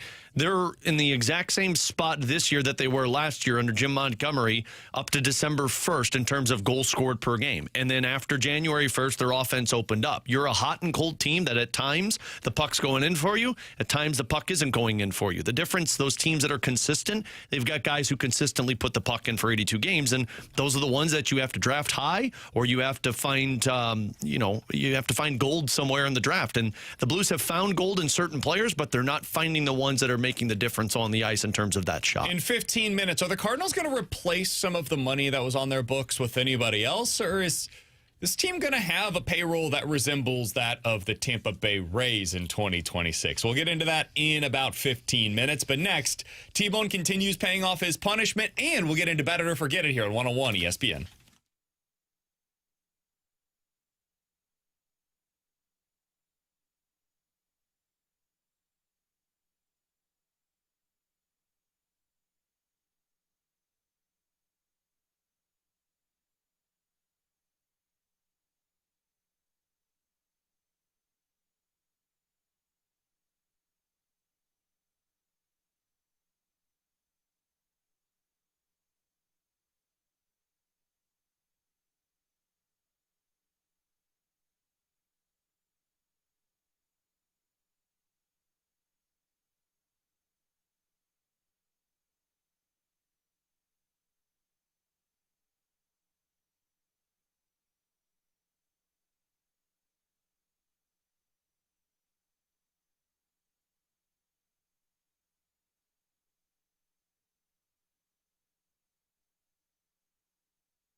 314-399-9646 is the Air Comfort Service text line for Bet It or Forget It. You guys give us a scenario. We will tell you if we are betting it or forgetting it here on 101 ESPN. Guys, bet it or forget it. The Giants make it to the playoffs in Major League Baseball next year. I'll say forget it. I think I'm going to forget it as well. I'm trying to figure out who they're replacing because I don't think it's the Reds because I think that'll be the Mets. So who's the team that falls off? Maybe San Diego. Maybe the Cubs or Brewers fill up a wild card spot. I'm going to say forget it. Did you see the report yesterday? That they're not willing to spend on a pitcher? Yeah. That's good. They're going to do what the Cubs did a couple of years ago, where their biggest offseason move is the manager that they hire. Because the Cubs a couple of years ago brought in Craig Counsell. And I remember people were like, well, they're not just going to do that. They're obviously, if they're bringing in Counsell, you've got to go out there and make an aggressive move to upgrade the roster for him. It can't just be about the manager. It was just about the manager. And then the next year, they made the aggressive move for Kyle Tucker. I think we're going to see something similar this offseason from the Giants, where they're like, hey, we're getting the leadership in place. They'll bring in like Max Scherzer, or maybe they bring in another, veteran position player that can help them a bit with their offense. And then in 2027, they start getting more aggressive from the player side of things because they're like, oh, no, it can't just be the manager that helps us. But I'm forgetting this. I don't think they end up getting in 2026. I'm very skeptical of their plan when it comes to their roster. Alex, what do you got for us Guys, today? bet it or forget it. BK forgot to make T-Bone eat a wing at the start of this segment. Damn it. Go ahead, T-Bone. Bet it. Get in there. He thought he had such a I know. good, Come on. We got to make him talk through this hot stuff, man. That's the whole point of the challenge. He just went right into it, so I didn't want to interrupt him. Challenge is taking place today here on BK and Ferrario. We are almost halfway through. We're not quite halfway, T-Bone. Every segment, T-Bone is eating a wing Oh, my gosh. from Buffalo Wild Wings. They progressively get hotter and hotter throughout the day. Today, youtube.com/101ESPN STL is where you go to watch us. Way to go, B-Dubs. Making them hot over here for... What's this next sauce for? Jammin' jalapeno. All right. This is a good one. I like this one. Scoville level for this one. 45,000. Okay, this is a good one, T-Bone. This is a pretty hot one. You like jalapenos, I'm though, dripping so... over here. Whoa, easy. Ooh, it's a runny one, which means it's going to be hot. That one's yummy. I really like the Jammin' Jalapeno from them. That's pretty good. It says it's got like tequila and lime juice in It's it. good, man. That one's tasty. So I don't think this one's that hot. That one's not hot? I don't think so either. Okay. Kind of sweet. Yeah. Like The, me. it is like when they say jam, I think it's almost a jam. Maybe we type should of have. a Maybe flavor. we should have lied to Buffalo Wild or lied to T-Bone and had Buffalo Wild Wings just put blazing in every one of them and tell them it was Just going add a little progressively. dab. Yeah, just so it got progressively hotter. But the punishment's going to be worth it. The juice is going to be worth the squeeze once we get to that 1 o'clock hour. All right, Alex, what do you got Guys, for us? bet it or forget it. The first domino to fall on the Blues trade players is going to be Justin Falk. I'll bet it. I think he's got value. I think he's playing well enough. This is a good thing for the Blues, by the way, that he's playing at a high level right now. Yeah. Right-handed shot defensemen are always in demand across the league, especially guys that can move the puck. He doesn't have a crazy contract anymore. There's only a couple of years remaining. I'll bet it. I do think he ends up going out. You think he gets the best return for the Blues of the pieces that they can trade away? So, no, and let me explain why. It's twofold. One, I do think that there's a chance they trade Jordan Binnington this year. I know nobody wants to hear it, but he's got 1 year after the season left on his deal. He's making $6 million. He's got a modified no trade clause, so there's more flexibility with who gets dealt. Is it hitting you a little Drinking bit now? some water over there. The worst part is I'm getting some wings stuck in my teeth, so it's like lingering. That's the best part. And they've got Joel Hofer. If you're not going to be a playoff team this year, I do think there's going to come a point in time where you have to make the decision there. But the guy that I think gets them the most return is still Braden Shen. I think people value what he brings to the table. Right or wrong, whether we agree with that or not, Ben Sherratt was a guy that teams valued because he was that classic old-school defenseman. And I think Shen has a lot of those qualities, but as a forward, where people just believe his style works in the playoffs. So I think he ends up being the one that brings you back the most in return. Yeah, see, I would bet that it's Falk because I think Shen is going to be a guy that ends up with like a second-round pick. I remember when we had, I think it was Craig Button, said you're going to be kind of underwhelmed with the return. You're looking at a second-round pick, late first-round pick for him. Teams value right-shot defensemen. So I think that's why you would see them move Justin Falk. I think he would be the first one out. He would be the one that brings in the most value. I'm still not sure they move Binnington. And that's because we haven't seen teams make these big goaltender moves at the deadline. And he's making real money. You know, he's making $6.5 million. It is not like it is of the goalies in the past that get traded and they're making like $3-4 million. So I'm still not convinced he gets moved. Yeah, and I just think they're going to be too panicked to move him because they don't have anything else in their system unless they're getting a goalie like the Skinner scenario back in return. So I'm gonna bet this one. I think Justin Falk's the one that gets you a decent prospect back because he's got control, he's got offense, he's a right-handed defenseman that comes in and plays top 4 minutes. I think he's the one that brings you back something in return that helps. Guys, bet it or forget it. Your corner, infield, and outfield for the Cardinals at the start of the 2026 season will be Burley at first, Corbin at third, Nootbaar in left, and Walker in right. I'll forget it because there's just enough opportunities for that to be wrong. Like Contreras maybe isn't traded. Nootbaar's not ready for opening day. And Gorman could be dealt somewhere else. So I'll forget it. I don't know which one I think is most likely to be wrong. I think it's possible Sajayce's your starting third baseman going into next year. I think it's possible Gorman's at second, Sajayce's at third. And J.J. Weatherholt takes some time to get up to the major league level, and they just kind of play the manipulation game with the service time. Yeah. So I'll say forget it because I think there are a lot of ways where this can go wrong. Yeah, I'm forgetting this because I don't think Nootbaar's in left field. I think he's either injured on opening night or I think they're going to move him at some point.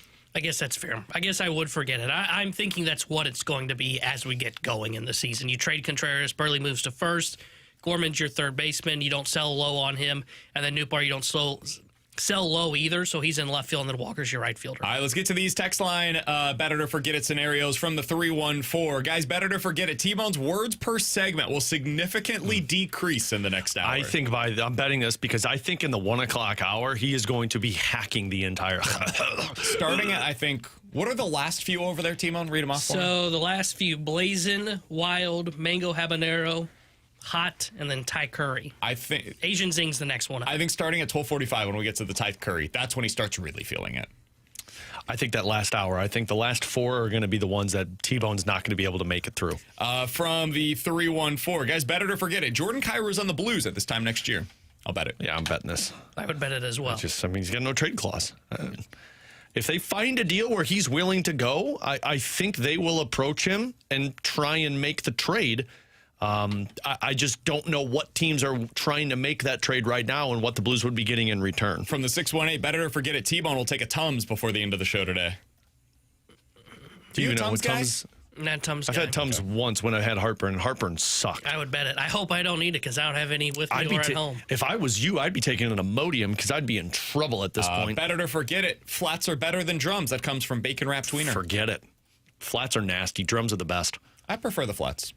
I'm going drums. You got too much work with the drums, and it gets weird. You got to poke the meat out. Yeah, no. I'm out on that. I like to just work my way around the drum. 314-399-9646 is the Air Comfort Service text line from the 801. Better to forget it. The college football playoff will expand to 16 teams within the next 3 years. Bet that easily.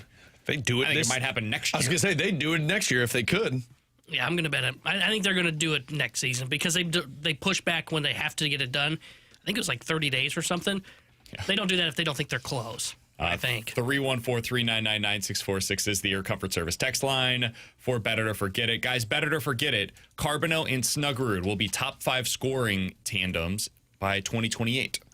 That's too high. Yeah, I'm not going top 5. I mean, I think they're both going to be really good goal scorers. I don't know how Carbonell translates to the NHL. I mean, juniors hockey is very different than the AHL, which is very different than the NHL. Yeah, I would forget this as well. I think if they draft, I'll give you guys this one, better to forget it. If they draft somebody in the top 4, they're playing on the Blues next year.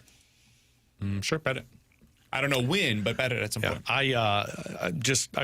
Because of where the Blues are at, you kind of start paying attention to prospects. And we've talked about this kid in Sweden right now, Otto Stenberg's brother. They're saying he's putting up numbers that a 18-year-old, 17-year-old hasn't put up in the Swedish Hockey League since Marcus Naslund, Hockey Hall of Famer. Alongside Alex and T-Bone, I'm BK. It's BK and Ferrario here on 101 ESPN. Can I ask you guys a quick question? I just saw this from Mike Petriello on Twitter. Said, I keep seeing this idea that Kansas City is going to trade a starting pitcher for an outfielder, and I'm having somewhat of a tough time with that. Waka and Lugo are both old. Lugo wasn't good last year. Cameron's useful, but he has going to take a step back written all over him. Bubich and Reagans both had injuries. Can they really afford Isn't Cameron the one we wanted for... Not we.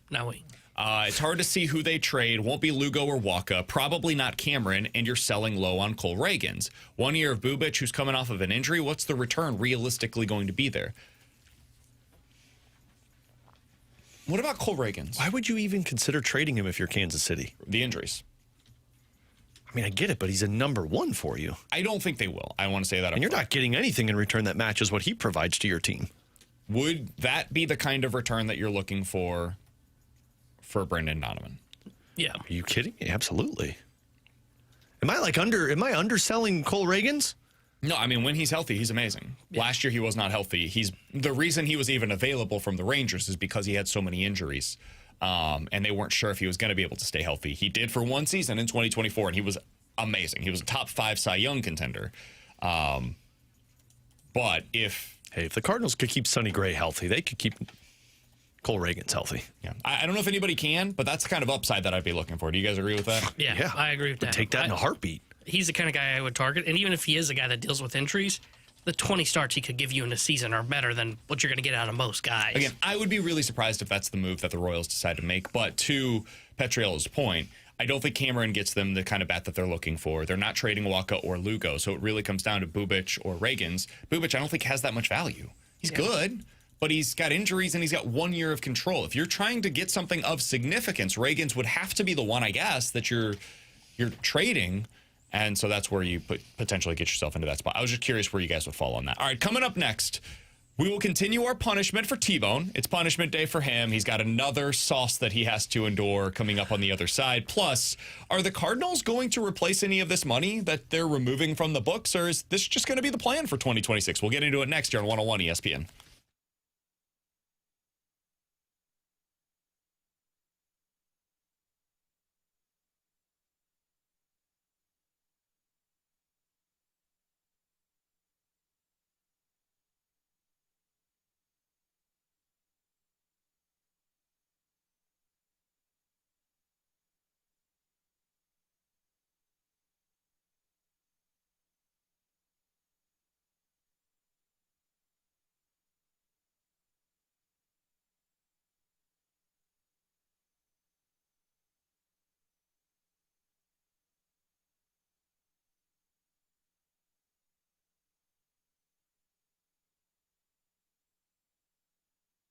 Alex Ferrario back with you to talk about Ted Drew's famous frozen custard off of Chippewa. Look, the snow is now stopped. The roads are a little bit better, so why not go make it feel like the holiday season? Head on over to Ted Drew's and walk through their parking lot that is now open with Christmas trees. That Christmas tree lot that's got a beautiful selection of premium trees, quality pine and fir trees. They also have handmade wreaths, garlands, mistletoe, so much more, and it's there for a limited time, so you don't want to wait around too long. Get on out there and pick through your Christmas tree options so you can bring them home. Ted Drew's will help you load it up, get it ready, and you bring home and you have that pine or fir trees at home for you. Plus, while you're out there, you could just celebrate the legacy that is Ted Drew's 100-plus years of quality service in St. Louis. On top of that, you could purchase some frozen custard, bring it home, stuff it in that freezer for all those holiday parties that are going to be coming up. They got a new flavor right now. It's the coffee float, a bold, dark roast blend with 2 scoops of Ted's vanilla custard.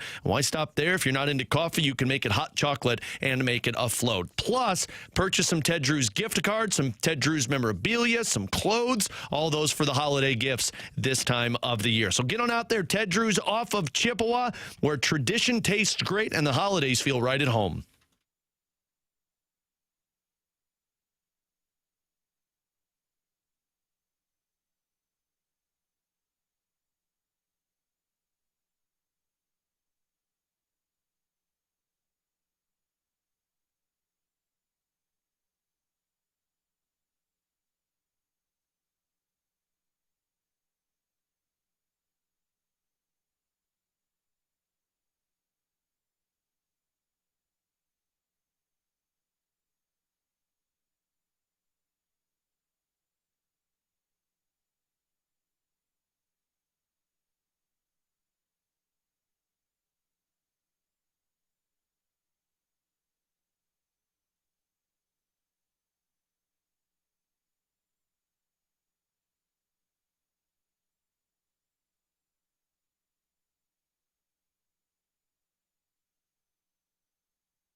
Tanner Hendrickson here with a Sports Center update driven by Johnny Londoff Chevrolet and Johnny Londoff Autoplex.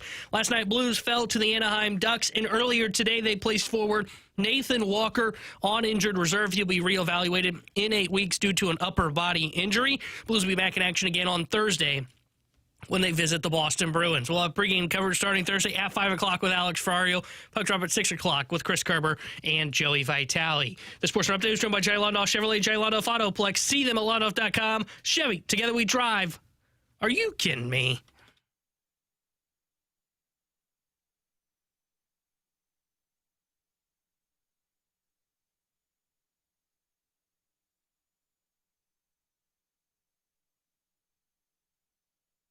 I just saw this on Twitter. Do you know who the oldest coach is in the SEC now?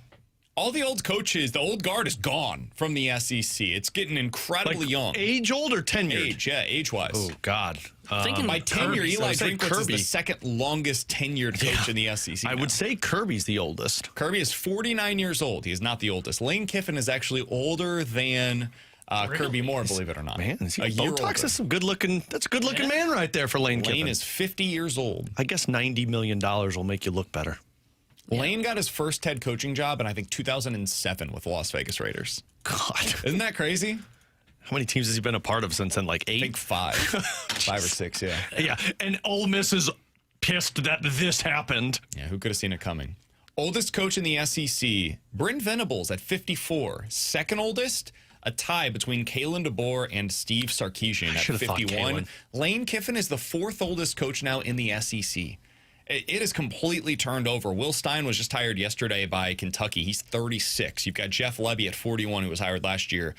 Pete Golding and Alex Golesh, both new hires as well, 41 years old. John Sumrall, 43, was just hired. Ryan Silverfield, 45. The SEC is getting much younger at the head coaching position. Thought that was interesting. All right, T-Bone, we're doing our pick 'em punishments today. Made me hungry. For the month of November, T-Bone was the worst among the three of us in his picks for the month.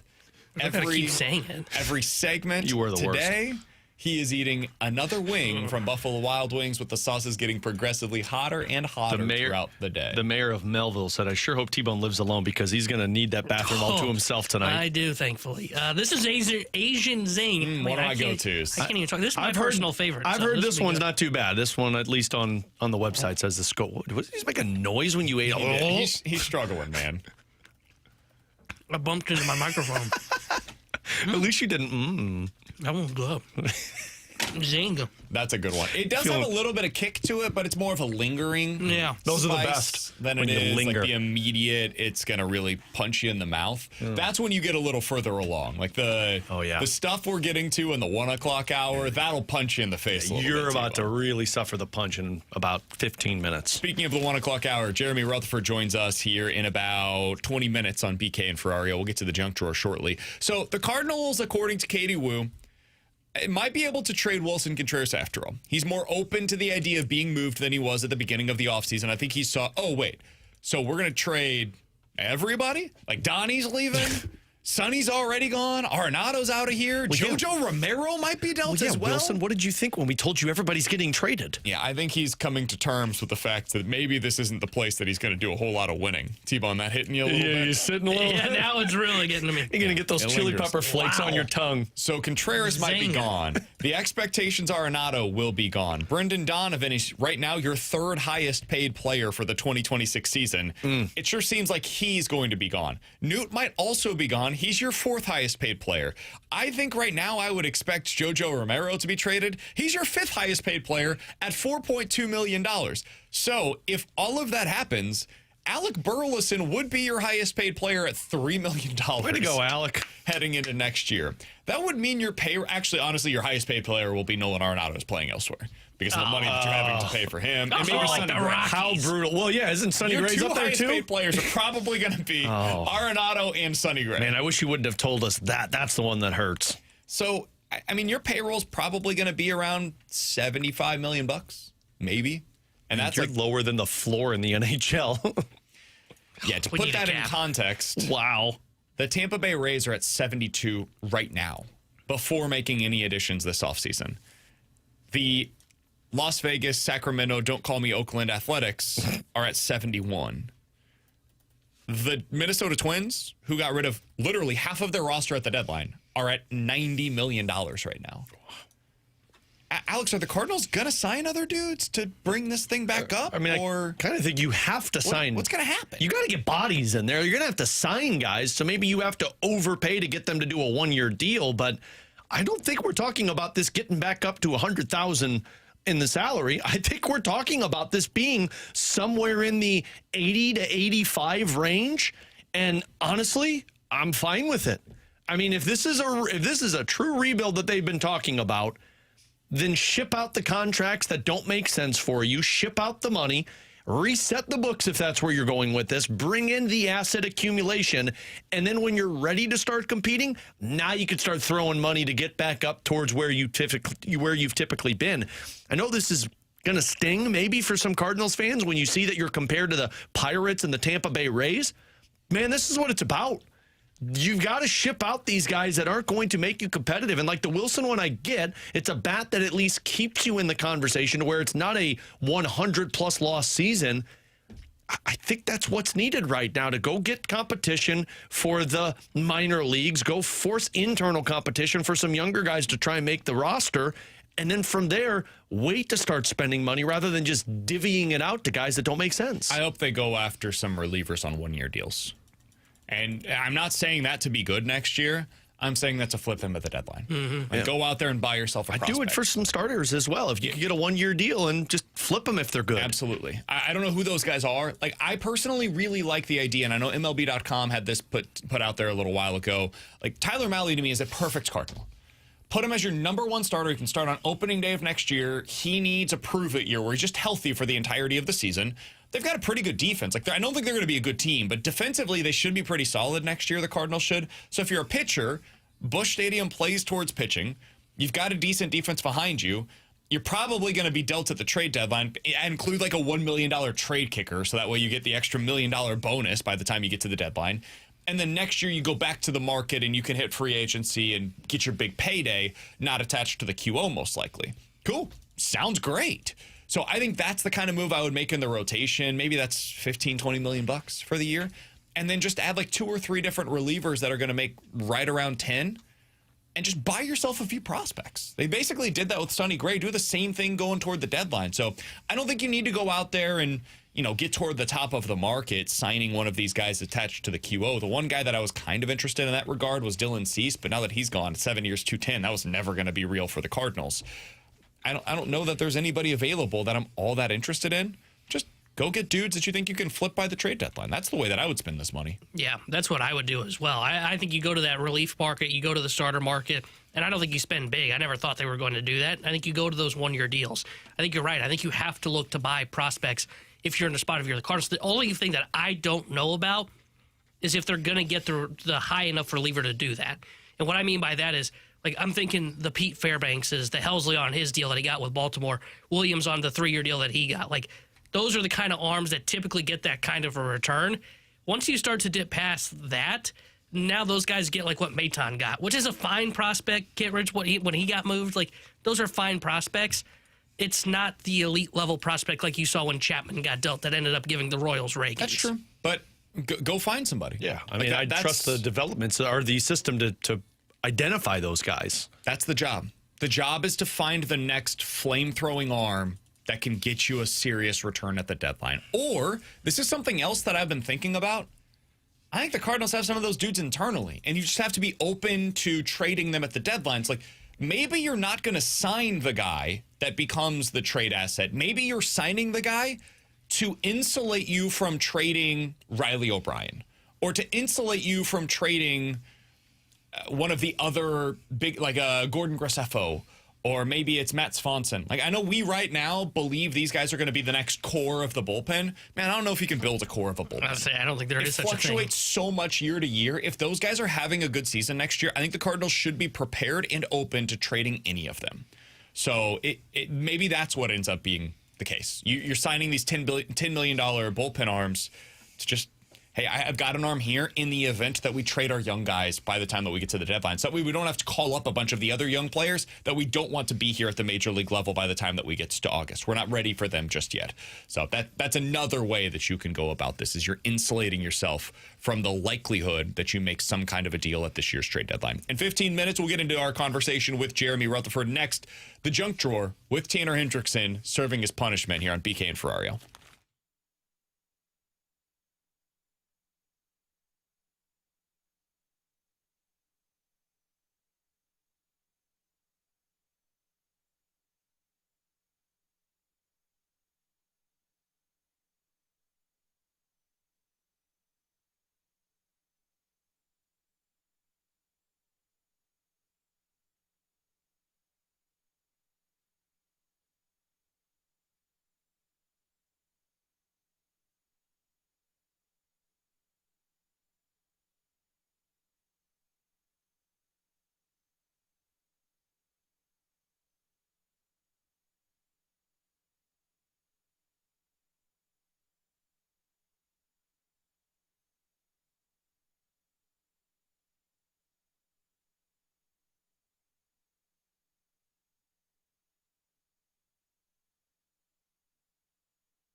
Alex, we have the NFL going on right now. We got college football on the weekends. We also have college hoops, and that means it's underdog season for you, for me, for everybody listening right now. If you haven't done so yet, be sure to download the app. I'm going over there. I did this morning. Checked out the Mizzou versus Notre Dame game for tonight. I've got higher on Anthony Robinson points, rebounds, and assists. I've got lower on Jalen Harrelson's points, 14.5 on that. It's 3-1 odds. Put those two picks together. I've got that ready to go for tonight over on the Underdog app. This is why you got to check it out no matter what you're looking for. Plus, they've got promo opportunities for you to take advantage of. So open up the Underdog. Super simple to do. BK just painted it out for you. You pick your option on players, go higher or lower. You get your entries right, win up to 5,000 times your cash. So download the Underdog app today. Sign up with promo code BKO to score $100 in bonus entries when you play your first $5. Again, promo code BKO. Underdog, make plays, win money. Must be 18 plus and present in Missouri. Terms apply. See assets.underdogfantasy.com/web/play and get terms _DFS_.html for details. Concerned with your play, call 1-800-GAMBLER. Visit www.ncpgambling.org.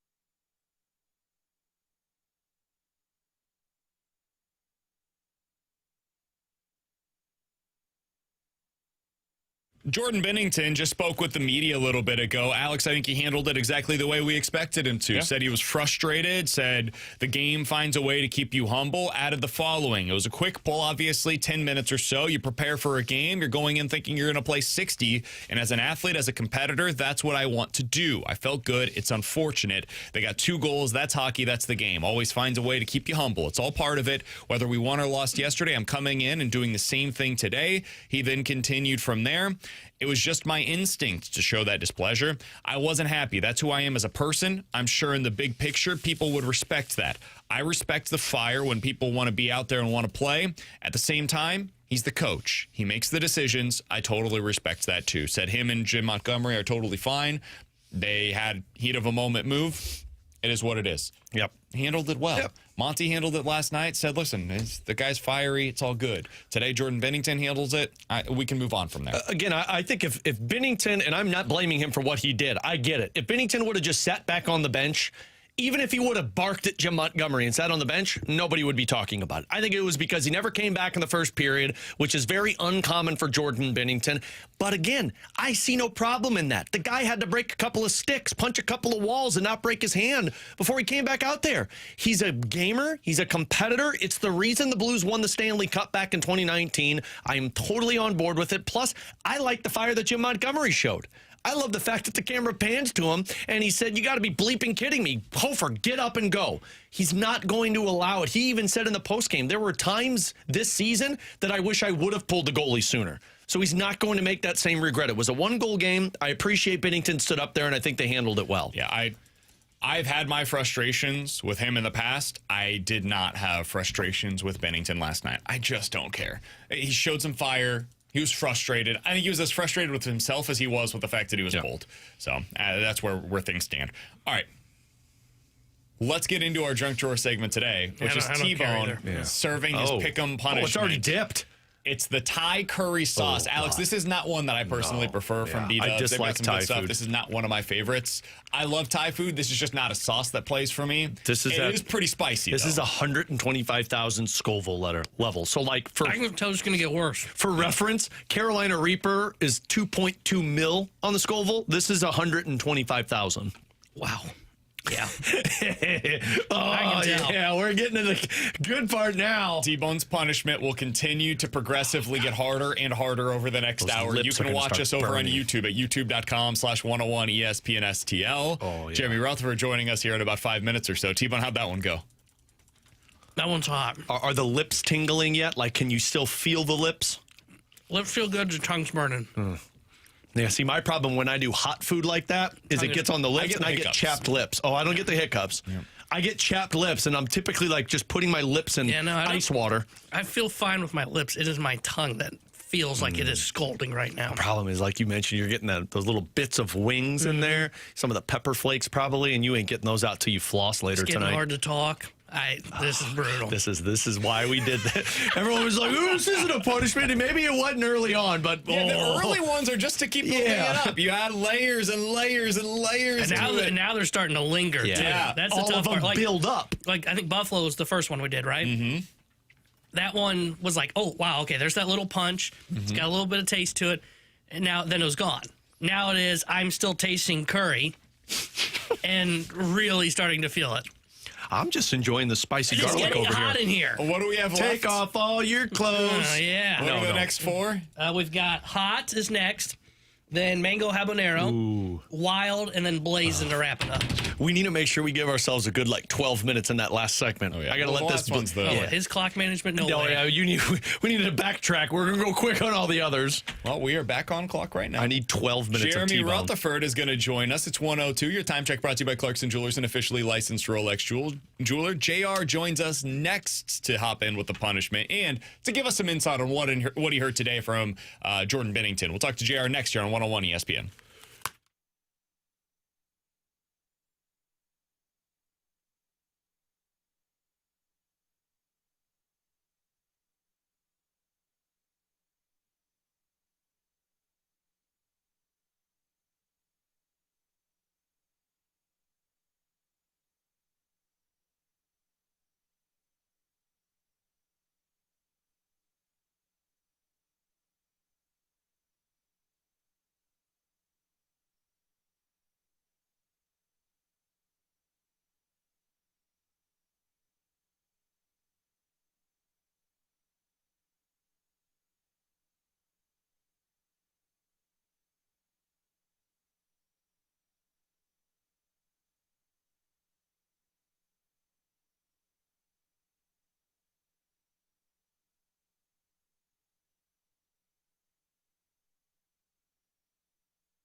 Alongside Alex and T-Bone on BK. Should we do our punishment to start things out here? Absolutely. Let's let JR in on the fun.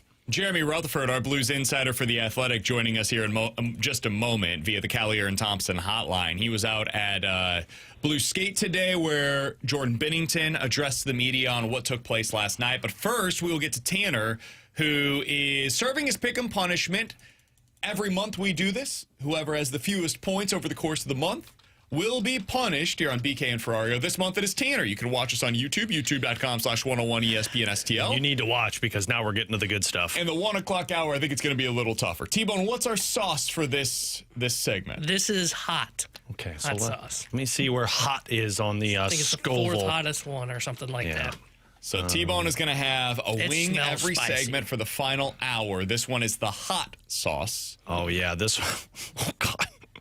This one's at 150,000 Scoville. All right, so T-Bone, let's take a bite. Let's see how this is going. It's habanero right here. Oh, the ASR wasn't good on that one. Bite it. You're struggling now. Holy cow.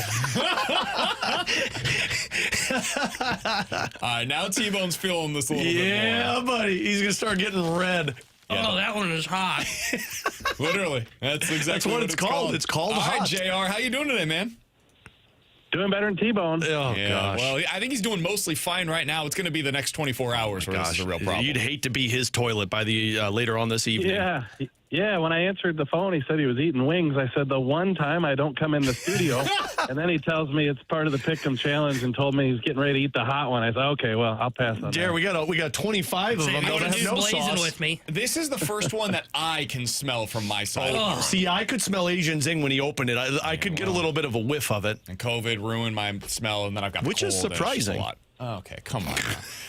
JR, let's get into what we saw last night. Blues lose, but the storyline seemed to be Jordan Binnington, a quick poll by Jim Montgomery. Binner was obviously not thrilled with the matter. Monty gave him a piece of his mind as well. I didn't make much of it in the moment, and then you had the comments afterwards where Jim Montgomery basically said, like, listen, he's a competitor, whatever. And then today, Jordan Binnington talked with you guys. Give us the latest. What happened there? How are all parties seemingly moving on from this? Yeah, Jordan Binnington was back on the ice this morning. They had an optional practice, so it looked like about 10 guys, including Binnington. And when he came off, I had a chance to speak with him, and he kind of addressed all the obvious questions, just what happened last night when he did come off the ice. He said that it was just kind of instinct. He said there was a quick poll, wasn't it? Just 10 minutes out there. He said as an athlete, as a competitor, you prepare to play 60 minutes. And when you come off after just 10 minutes, he was disappointed and kind of let his instinct take over.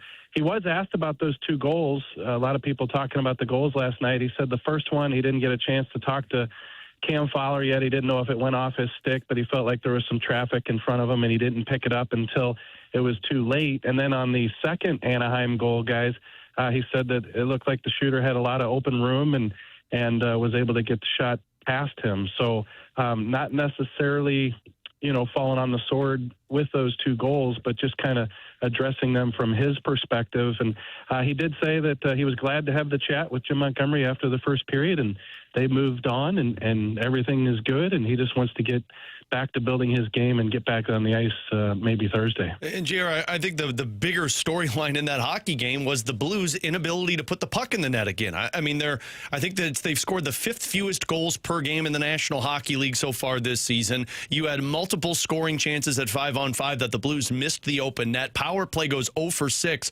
4 of those 6 power plays, they didn't have a shot on goal. The Blues are continuing to suffer from having guys who can finish with their scoring chances.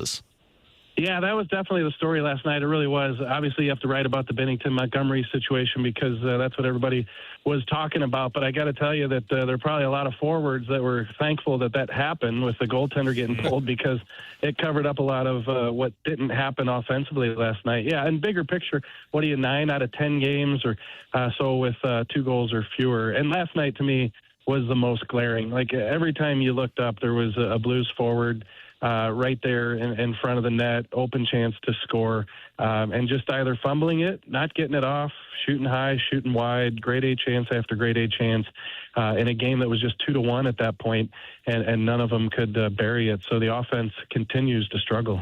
JR, on the injury side of things, Nathan Walker going to be out for an extended period of time. They're already without Jimmy Snuggerud and Alexei Toropchenko. What is the plan moving forward? Are they planning to bring somebody up, or is this a situation where they're just going to go with the 12 that are available and they'll make it work? Where have you gone, Milan Lucic? No, I'm kidding. I'm kidding. But kind of. But for real. Yeah. But it's a situation where I tweeted it today that just a week or two ago, the Blues had 15 forwards. When Jake Neighbors came back, you had 15 forwards, and that's why you had to terminate the contract of Texier. And then since then, the injuries to Snuggerud, to Toropchenko, you're still without Suter, and now Walker today. Obviously, you guys have talked about it, but Walker out 2 months with an upper body injury after blocking that shot last night against Anaheim. So you are down to 11 forwards with Kaskamaki, and he was on the ice this morning. He got in, I think, about 7 o'clock last night, so too late to play. But he did get into town last night, did skate this morning, likely will be in the lineup on Thursday. And Jim Montgomery saying after practice today that they expect Pius Suter to be back from his lower body muscle-related injury. So that would give them 12 forwards against the Bruins. Let's not forget that the Blues minor league team, Springfield, not too far from Boston. So if they need somebody, they can get a call up there on Thursday for the game. But right now, if Suter's back, they have their 12. Out of curiosity, JR, I know this is probably an incredibly stupid question. No. Could the Blues have said, hey, Kaskamaki is active tonight. He's not going to be here for the first period. He starts, he joins the team as the game is in progress in the second period. Is that allowed? I truly don't know the rule on that.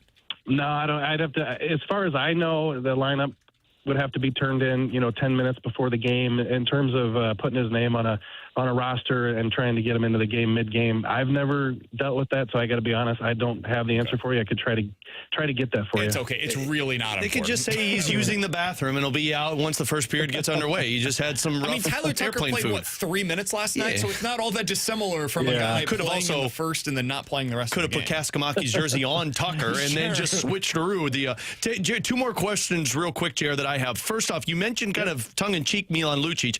Do you think the Blues would re-engage that conversation now that they cut him from that PTO?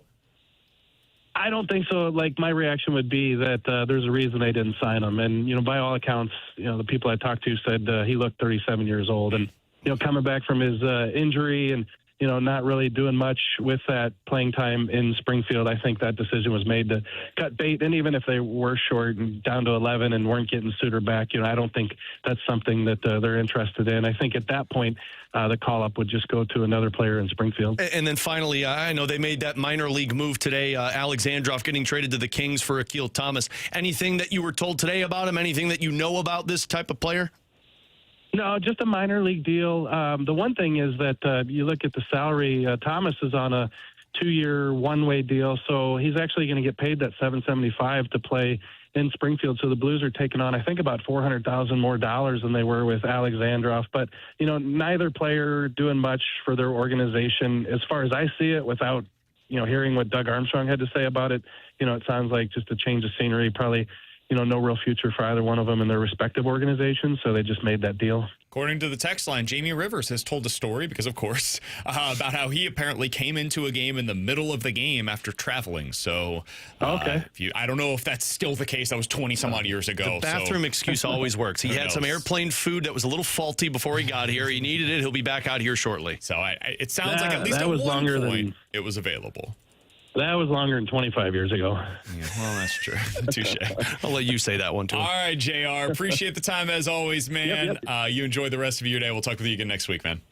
All right, thanks, boys. You got Jeremy Rutherford joining us as he does each and every Tuesday here on BK and Ferrario. By the way, you can join JR, Alex Ferrario, and Donnie Fandango as they are doing a live edition of the Last Minute Blues podcast. It features a few special guests you won't want to miss. Get all the details for that at 101ESPN.com. They're going to be over at Hot Shots in Fenton. This will take place on December the 16th, and they're doing this in support of Operation Food Search. So if you can, bring a canned or non-perishable food donation and score one of the brand new Last Minute Blues podcast stickers.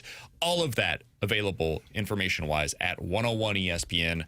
YouTube.com. Coming up in 15 minutes, what happened to Colton Parayko's scoring prowess? We'll talk about that in just a little bit. Coming up next, our NFL quick hitters, and T-Bone will continue serving his pick 'em punishment on YouTube.com/101ESPN STL.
Tanner Hendrickson here in Missouri. Your moment is finally here because DraftKings Sportsbook, America's top-rated sportsbook app, is now live in your state. Now, you can make every game even more exciting with same-game parlays, money lines, props, and more, all from your phone, all safe, secure, and easy to use.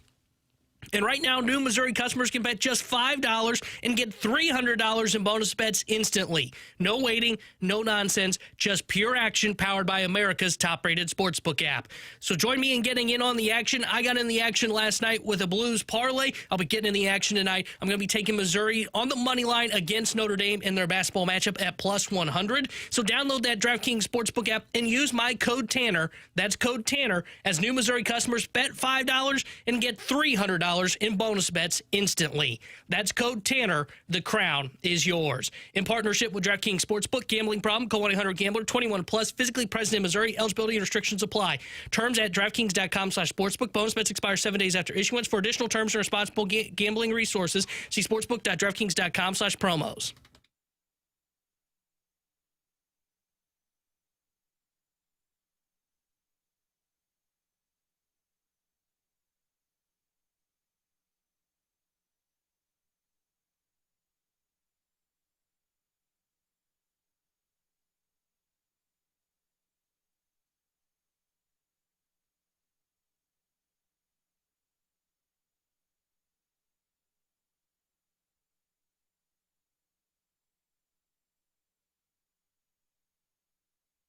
All right, let's dive into some NFL quick hitters here in just a moment. But first, T-Bone continues his pick and punishment. The NFL has been a big part of his lack of success. Yeah, it has. In the month of November.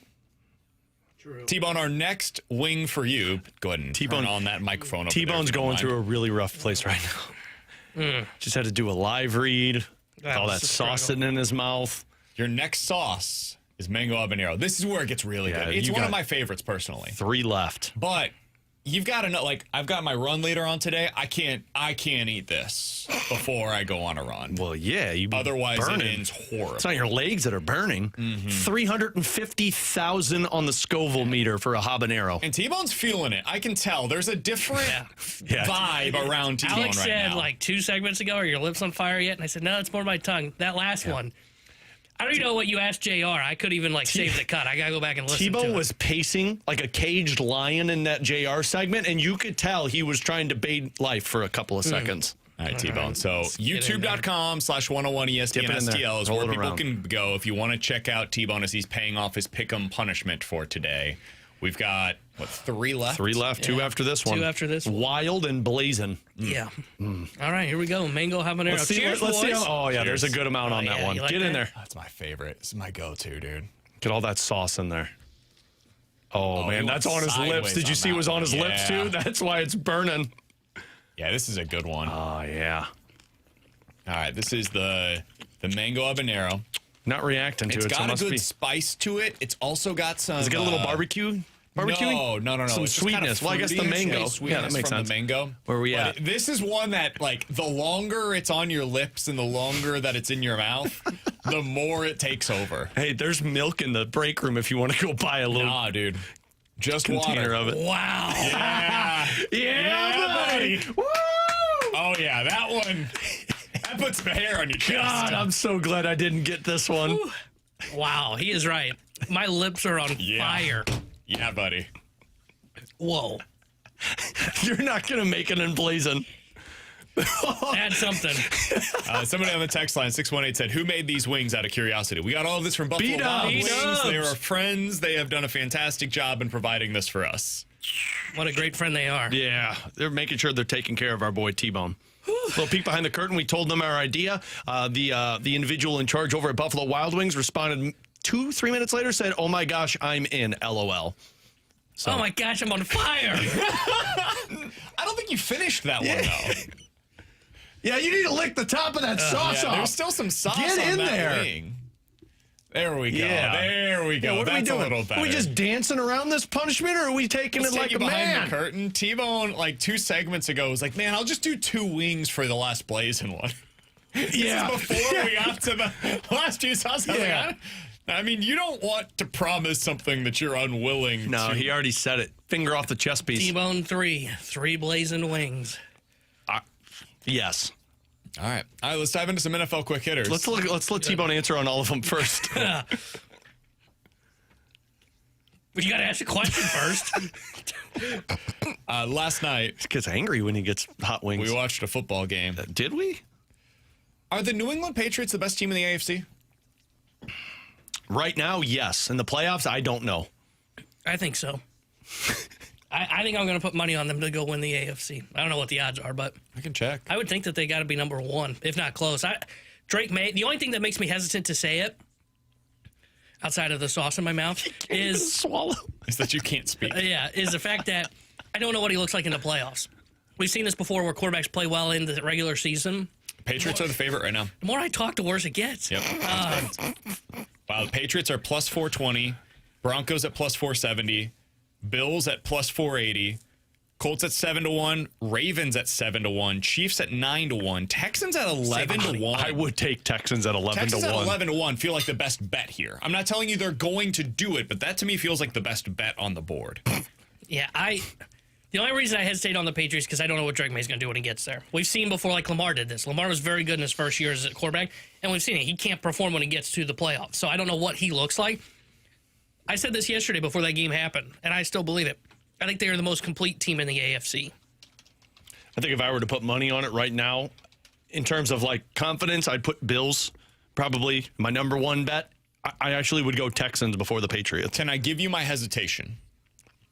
Are you going to look at the schedule of what the Patriots have just gone through? Because that was what I pulled up as well. So here's what the Patriots have done since that Bills win, which is an impressive win, but I think we've now seen the Bills are not exactly what they once were. His nose is right. Since then, the Patriots have beat the following teams. You don't apologize for beating who's on your schedule. They That's should right. not. They're 11-2. They've done a really good job. They're deserving of whatever they get, which potentially is the number 1 seed. But if we're talking about Super Bowl contenders, I do think this is something we can consider. They beat the Saints by 6. They beat the hell out of the Titans, along with everybody else. They beat the hell out of the Cleveland Browns. They beat the Falcons by 1. They beat the Bucks by 1 score. They beat the Jets. They beat the Bengals by 1 score. And then they just beat the hell out of the Giants. How did this team lose to the Raiders? I don't know. Week one. Weird-ish. God. Week 1. They also lost to the Steelers, week 3. They also Rodgers beat was good then. the Dolphins by 6. Like, I don't know, man. Are they the best team in the NFL or in the AFC? Maybe. I think you can make the case for just about anybody in that regard. I think I would still take the Bills and the Texans over them. It's why I said they're the best team in the NFL now. But if you're asking me in the playoffs, I would go Bills or the Texans because the Bills, Josh Allen can turn it on. And T-Bone's right. I don't know what Drake May is in the playoffs. I also know that Texans defense is elite, and you're going to keep it tight. And if C.J. Stroud is healthy, along with Nico Collins, their offense can make one play late in a football game. Somebody from the text line said T-Bone sounds like he's aged about 30 years. I'm surprised that hoodie stayed on this whole time. I'm thinking of taking that off. Should I crank the heat up in here a little bit more, make it hotter on him? Next thing that I wanted to get to, what should I do with this Rams loss? Absolutely nothing. Matter? No, this is the prototypical West to East? No, you've told me that Sean McVay is good in West to East. This was the prototypical walked into a game assuming you were going to exit with a win. I mean, it's a weird spot to be a trap game, though, because they went from the Bucs game to next week playing against the Cardinals. I don't know. Yeah, I don't get it. It's weird. It's a really weird spot. Yeah, I don't know what to make of it. Their secondary got picked apart in that game. I mean, they gave up 2 touchdowns on 4th down, which is ridiculous. I don't read too much into it outside of it's just a fluke, unless like they don't play well against the Cardinals. Then we'll have more serious conversation. The other thing too is I don't know what Dad will finish with in that game. It felt like Carolina rushed all over them, and that's an issue that was concerning last year. It's why I didn't think they matched up well with the Eagles. It was the one game last year where they really held up against the run. The running backs for the Carolina Panthers finished that game with 35 carries for 140 yards. And I wonder if that's the formula to beat the Rams. If you can run the ball down their throat. That was something they struggled with last year. I don't think teams have tried to take advantage of it much this year. I think part of the reason is because the Rams' offense is so good. Teams are down early, and they're holding them back. Are you guys taking the Panthers seriously as a threat in the NFC South? No.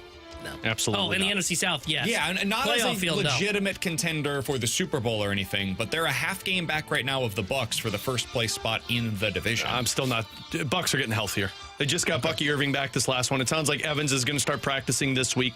They've got 2 games against one another down the stretch. The Panthers only have 4 games left. At the Saints, they've got the Seahawks still on their schedule, and then 2 against the Bucs. I think the Bucs win both of those games against the Panthers. This is the Bucs division, in my opinion. That's how I view it, too. I still view the Bucs as the best team in that division. The other games that the Bucs have left, Saints, Falcons, on the road at Miami. I think there's a pretty decent chance that the Bucs run the table. Well, the Saints won. That's our next Survivor pick, baby. Oh, you got Bucs versus Yeah, we're going Saints? Bucs versus Saints. I didn't trust the Browns without their right tackle and right guard against the Titans. I think that's fair. I don't trust the Browns, period. Yeah. Did you guys, we spent most of the time yesterday talking about the Thursday games when we talked NFL. Did you have any other takeaways of significance from the Sunday games? Because it was not a good slate. I didn't. I mean, the Chargers probably would be the only one they're done, in my opinion. I don't think they're a playoff team. All the injuries, and it has not looked the same. That was my only takeaway. That Sunday slate was brutal. Yeah, I think the other one for me would be I don't see the Steelers being a playoff team. They stink. They have to win their they have to win their division to get in. But the Ravens, I still think are going to be able to come out on top. Pittsburgh's offense, man, holy smokes, they look terrible. And on top of it, their defense has not been good all year long. They're not going to be a playoff team under Mike Tomlin. Rodgers hasn't thrown for more than 200 yards in a month. More than 200. That's not a high bar to clear. And then yesterday after the game, or Sunday, I guess, after the game, he's calling out his receivers for running the wrong routes. He said he's got to be better, too.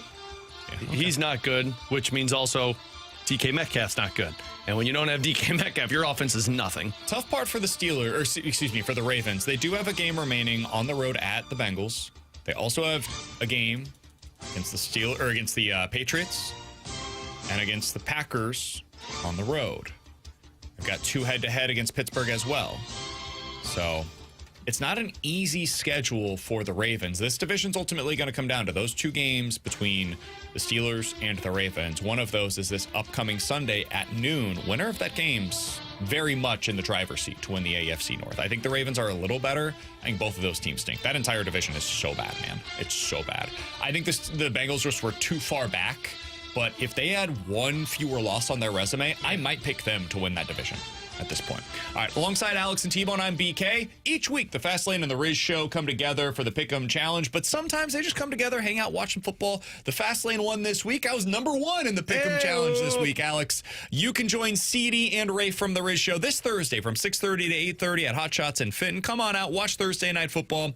Get signed up to win some giveaways. That's Thursday, 6:30 to 8:30 with CD, Rafe, and Bud Light at Hot Shots over in Fenton. It's 1:33. Your time check brought to you by Clarkson Jewelers, an officially licensed Rolex jeweler. Coming up next, we continue with our pick'em punishment for T-Bone and what happened to Colton Parayko's scoring prowess. We'll get into all of that next year on 101 ESPN.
It's time to unlock your inner champion. The place to do so is with my friends over at Victory Men's Health.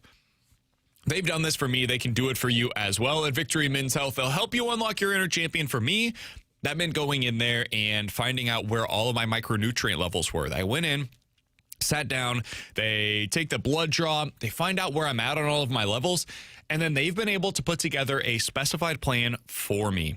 Each month, I get something in the mail that has all of the different vitamins that I need, everything supplement-wise to make sure I'm the best version of myself. They can do that for you, too. They can also help you out with the weight loss goals that you're trying to meet. If you have any low testosterone symptoms, they can find out where your levels are at for that. They can also help you with any erectile dysfunction issues that you've been dealing with as well. Book that first appointment. Go to their website today, victorymenshealth.com. That's victorymenshealth.com. When you get there, you can read about all of the different options that they have for you. It's Victory Men's Health and online at victorymenshealth.com.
Tanner Hendrickson here with the Sports Center update brought to you by Saliga Heating and Cooling.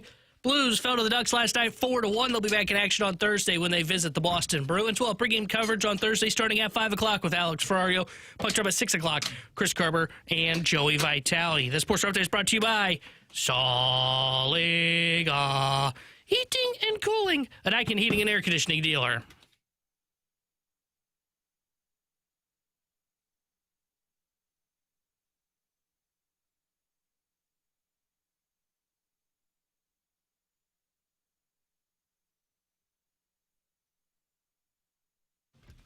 Alongside Alex and T-Bone, I'm BK. It's BK and Ferrario here on 101 ESPN.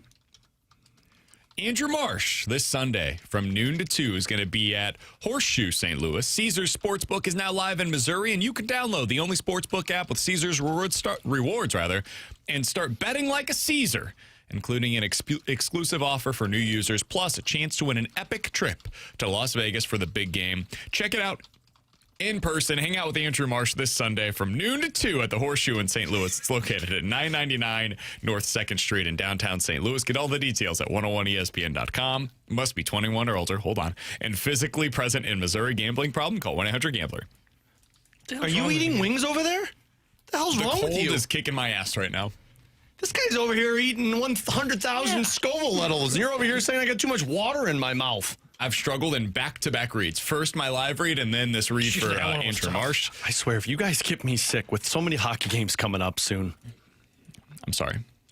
Don't be sorry. You're going to be hosting pre and post games. Blame the 2-year-old. You're going to be hosting pre and post game. How mature to blame your kid. Yeah, way to go. Blame the child. Your immune system should be better. In just a minute, we'll talk about Colton Parayko and his lack of scoring prowess. Yeah.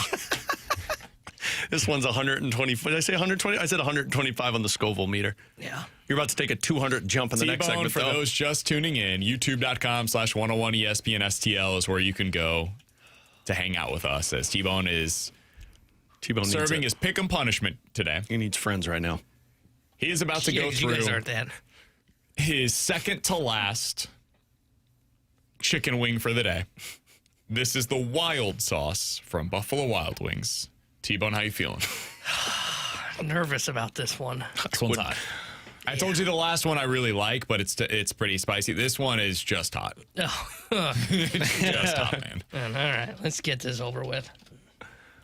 All right, let's see how T-Bone does here. Get in there. How's he feeling here? How's he feeling? Oh, God. He went in for it. This one's rough. Wow. It's stuck on his lip again. You see it?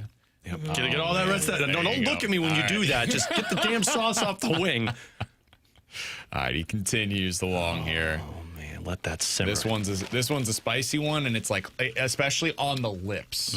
The last one is it kind of comes back up for you. Look, he's rubbing it off. This one's the front of your mouth. Your lips are starting to look a little chapped, man. Wow. Yeah, buddy.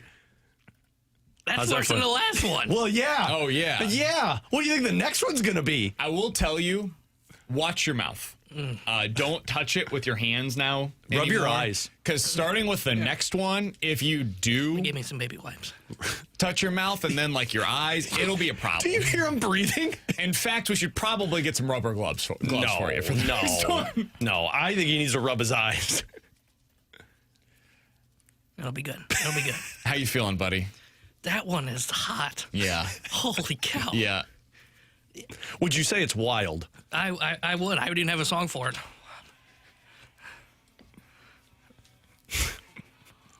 Good prep, man. that was good. Way to go, T-Bone. He knew he wasn't going to want to talk about it. So he was like, how can I get out of this? Oh, good thing you're going to talk all Colton Parayko here for us, buddy. Oh, this is worse. This is awful. Oh, yeah. Yeah, but somehow only continues to get worse than that. Man.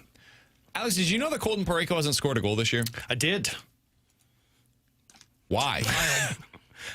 Did you know that where he ranks in terms of shots on goal is 15th on the team right now? He has a total of 30 shots on goal. Mm-hmm. Guys like Braden Shen have more shots on goal than him. Guys like Nathan Walker has more shots on goal than him. Where he ranked last year at this time, when he had 4 goals and 12 points, he had 47 shots on goal and was sitting at the 5th most on the team. He's on pace this year for 91 shots. To put that in context, the last season that he played a full year was 2023-24. Last year, he only played in 64 games. And in that 82-game schedule, he had 155 shots on goal. Yeah. So nearly double the number of shots on goal that he has so far this season. He's just not shooting, man. And if I can tinfoil this for you guys, earlier this season, he took a slap shot, and I believe it hit Braden Shen. Shen dropped, went back to the bench, kind of keeled over, was laughing after it, took the next shift, so no harm, no foul. But anytime Colton Parayko hits one of his guys, he kind of mentally checks out to where it's like, oh, I don't want to hurt anybody now. Man, they need that guy to just tee up shots. Who cares if your guys get in the way? So be it. They're tough. They'll be able to shake it off and come back out there. And if you hurt the other side, so be it. They got in front of your shot. You have to be teeing up that shot as much as possible. If you had to rank the top 3 biggest disappointments, not failures, but like the disappointing relative to expectations this season for the Blues, how would you rank them as of today? Booch would be number 1. Interesting. Disappointing relative to your expectations. Yeah. You expected more than this. I did. Booch. I expected this to take a step now that he signed a contract and was comfortable where he was. For all of the talk of how he was wanting to be a part of a winner, that one would be up there. I'm trying to think of who else I would put into this. Because Parayko's lack of scoring for me is up there. Yeah, I mean, it's up there. And but he he told me coming into the season 20 goals. I mean, yeah. And he has 0. And honestly, We're a third of the way through the year. He's got the potential to do it. He's just not shooting the puck. That's disappointing to me. Yeah, I would put him up there without question, and I think I he'd have the probably goalie be tandem too. as number 1. 882 save percentage for both of them. That's the number 1 disappointment. I thought coming into the season they'd be a top 12 goalie tandem in the NHL. So far this year, they've been the worst. Yeah, I mean, we don't have to get back into the same argument that we had earlier on in the show. No argument, don't worry. I disagree that it's just all on the goaltending. I think some of the product of the goal. Well, the goaltending can't be the number 1 disappointment if the team in front of them has played poorly this season as well. It can be, because I think it's both. I don't know how many games I've walked through this season or walked out of and said your goaltending ruined that game for you. No, I disagree. Not the first month. Okay.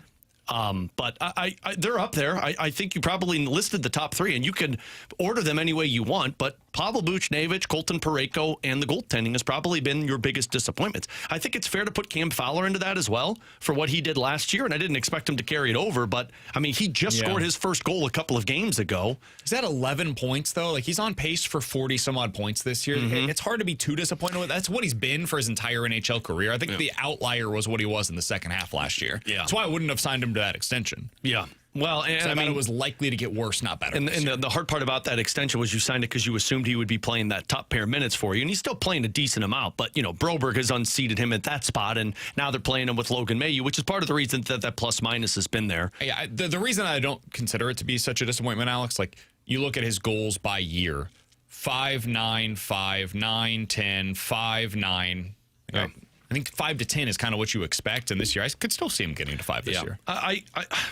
It seems crazy to say because he's got 17 points in 23 games. I would put Robert Thomas up there too. Definitely. I mean, he's got 31 shots on goal. If I'm going to sit here and talk about Colton Parayko's 30 shots on goal, Robert Thomas, who is playing almost 19 minutes a night with 31 shots on goal in 23 games, I mean, if you're the number 1 centerman out there and you're eating 19 minutes, we should be talking about 4 or 5, 6 shot attempts a night. And he's not doing that. So I think there's a lot of guys who have underperformed or disappointed early on.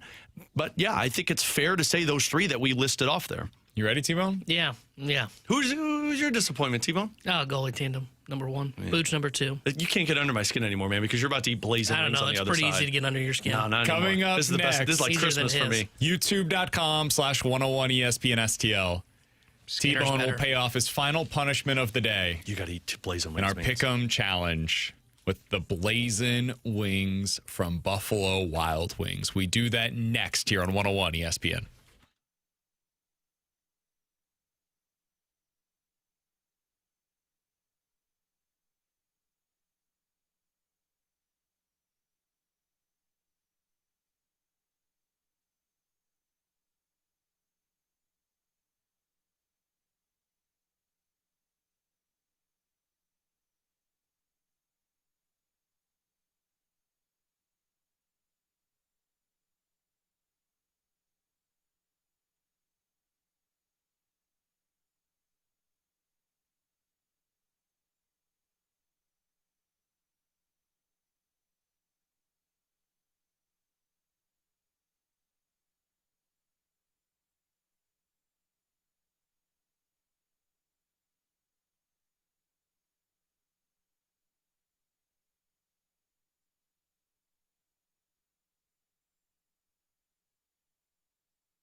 Tanner Hendrickson here in Missouri. Your moment is finally here because DraftKings Sportsbook, America's top-rated sportsbook app, is now live in your state. Now you can make every game even more exciting with same-game parlays, money lines, props, and more, all from your phone.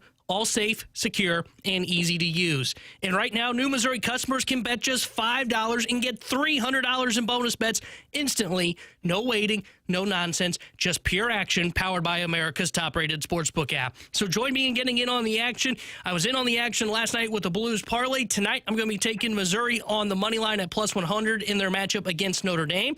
So just download that DraftKings Sportsbook app and use my code TANNER. That's code TANNER as new Missouri customers bet $5 and get $300 in bonus bets instantly. That's code TANNER. The crown is yours. In partnership with DraftKings Sportsbook. Gambling problem? Call 1-800-GAMBLER. 21 plus. Physically present in Missouri. Eligibility restrictions apply. Terms at DraftKings.com/sportsbook. Bonus bets expire 7 days after issuance. For additional terms and responsible gaming resources, see sportsbook.draftkings.com/promos.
Hey, join Carrie Davis and 101 ESPN on Saturday at Genesis of St. Charles for an afternoon filled with festive family fun. I went out to this last year. It was a really good time. This Saturday from 1 to 3. Bring out the whole family for face painting, a coffee, hot cocoa truck, special appearances by Louie and the Blue Crew.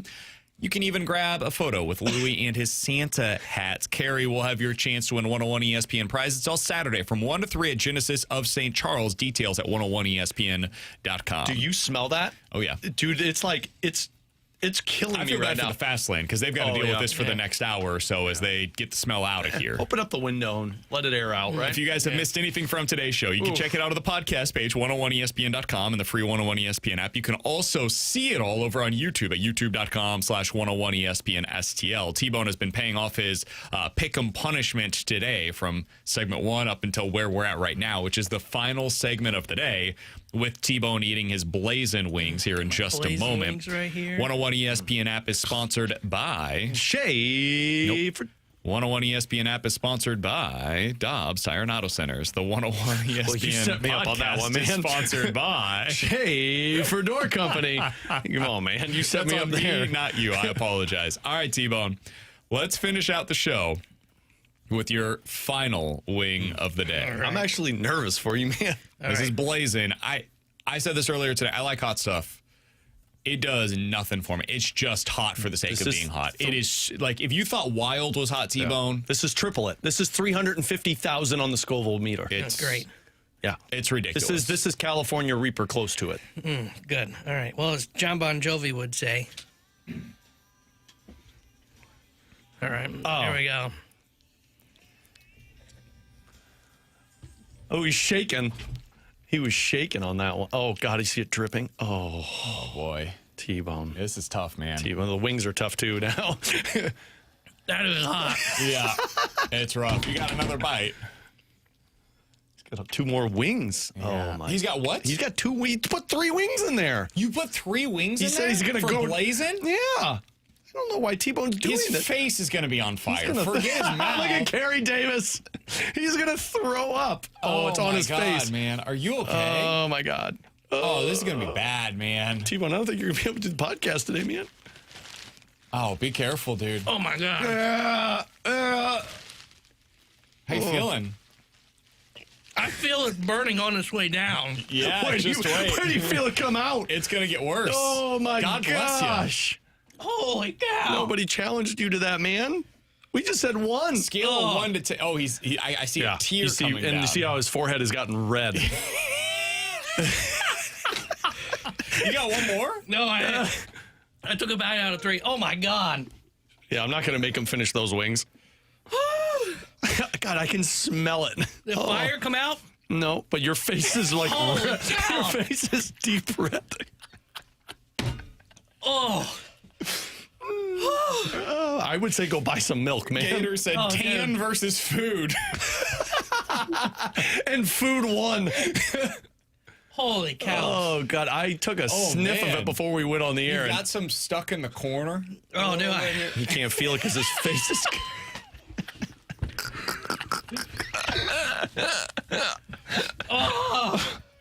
I'm sweating. Somebody on the text line said, what the heck is going on? I really hope this is a best of and you guys aren't doing something dangerous. He's just eating blazing sauce it's from kind of Buffalo dangerous. Wild Wings. kind of dangerous. The good news is, YouTube.com/101 ESPN STL if you want to check it the out. good news is there's like a challenge for people at Buffalo Wild Wings. think You're going to do like it's 6 of 8. them. Is it 6? I thought it was 6 or 8. Oh, no way. That's the challenge. You did 3, man. You're halfway there. Well, there's still more wing on there. I ain't eating it. No way. That's not going to help, buddy. Oh. You're going to What go. do you think is the most you could do? Like 3. the quantity. 3. Well, you didn't even finish 3 of them. You only got a bite. Dude, that's the first one where, like, the moment it hit your tongue, I was like, wow, we're here. It's different. It's different. How do you feel about the flavor? The flavor's not bad. T-Bone's going to be in the bathroom. It's rough, man. Podcast is not going to be up by 3. I'm going to Jerryburgers to get milk. Just go to the break room, man. It's probably not 8. T-Bone, I think you get a 10 out of 10 for today. You handled it well, man. Well done. You served your punishment. You did what you needed to do. Get some Pepto, get some Imodium. You'll be good by the end of the day today. For Alex Ferrario and Tanner Hendrickson, I'm Brandon Kiley. MIZ tonight, we need a win. This is a big game for the Tigers against Notre Dame. Put T-Bone into your prayers. Guy's going to die. We will talk to you guys tomorrow at 11 a.m. The Fast Lane's coming up next here on 101 ESPN. Oh, God.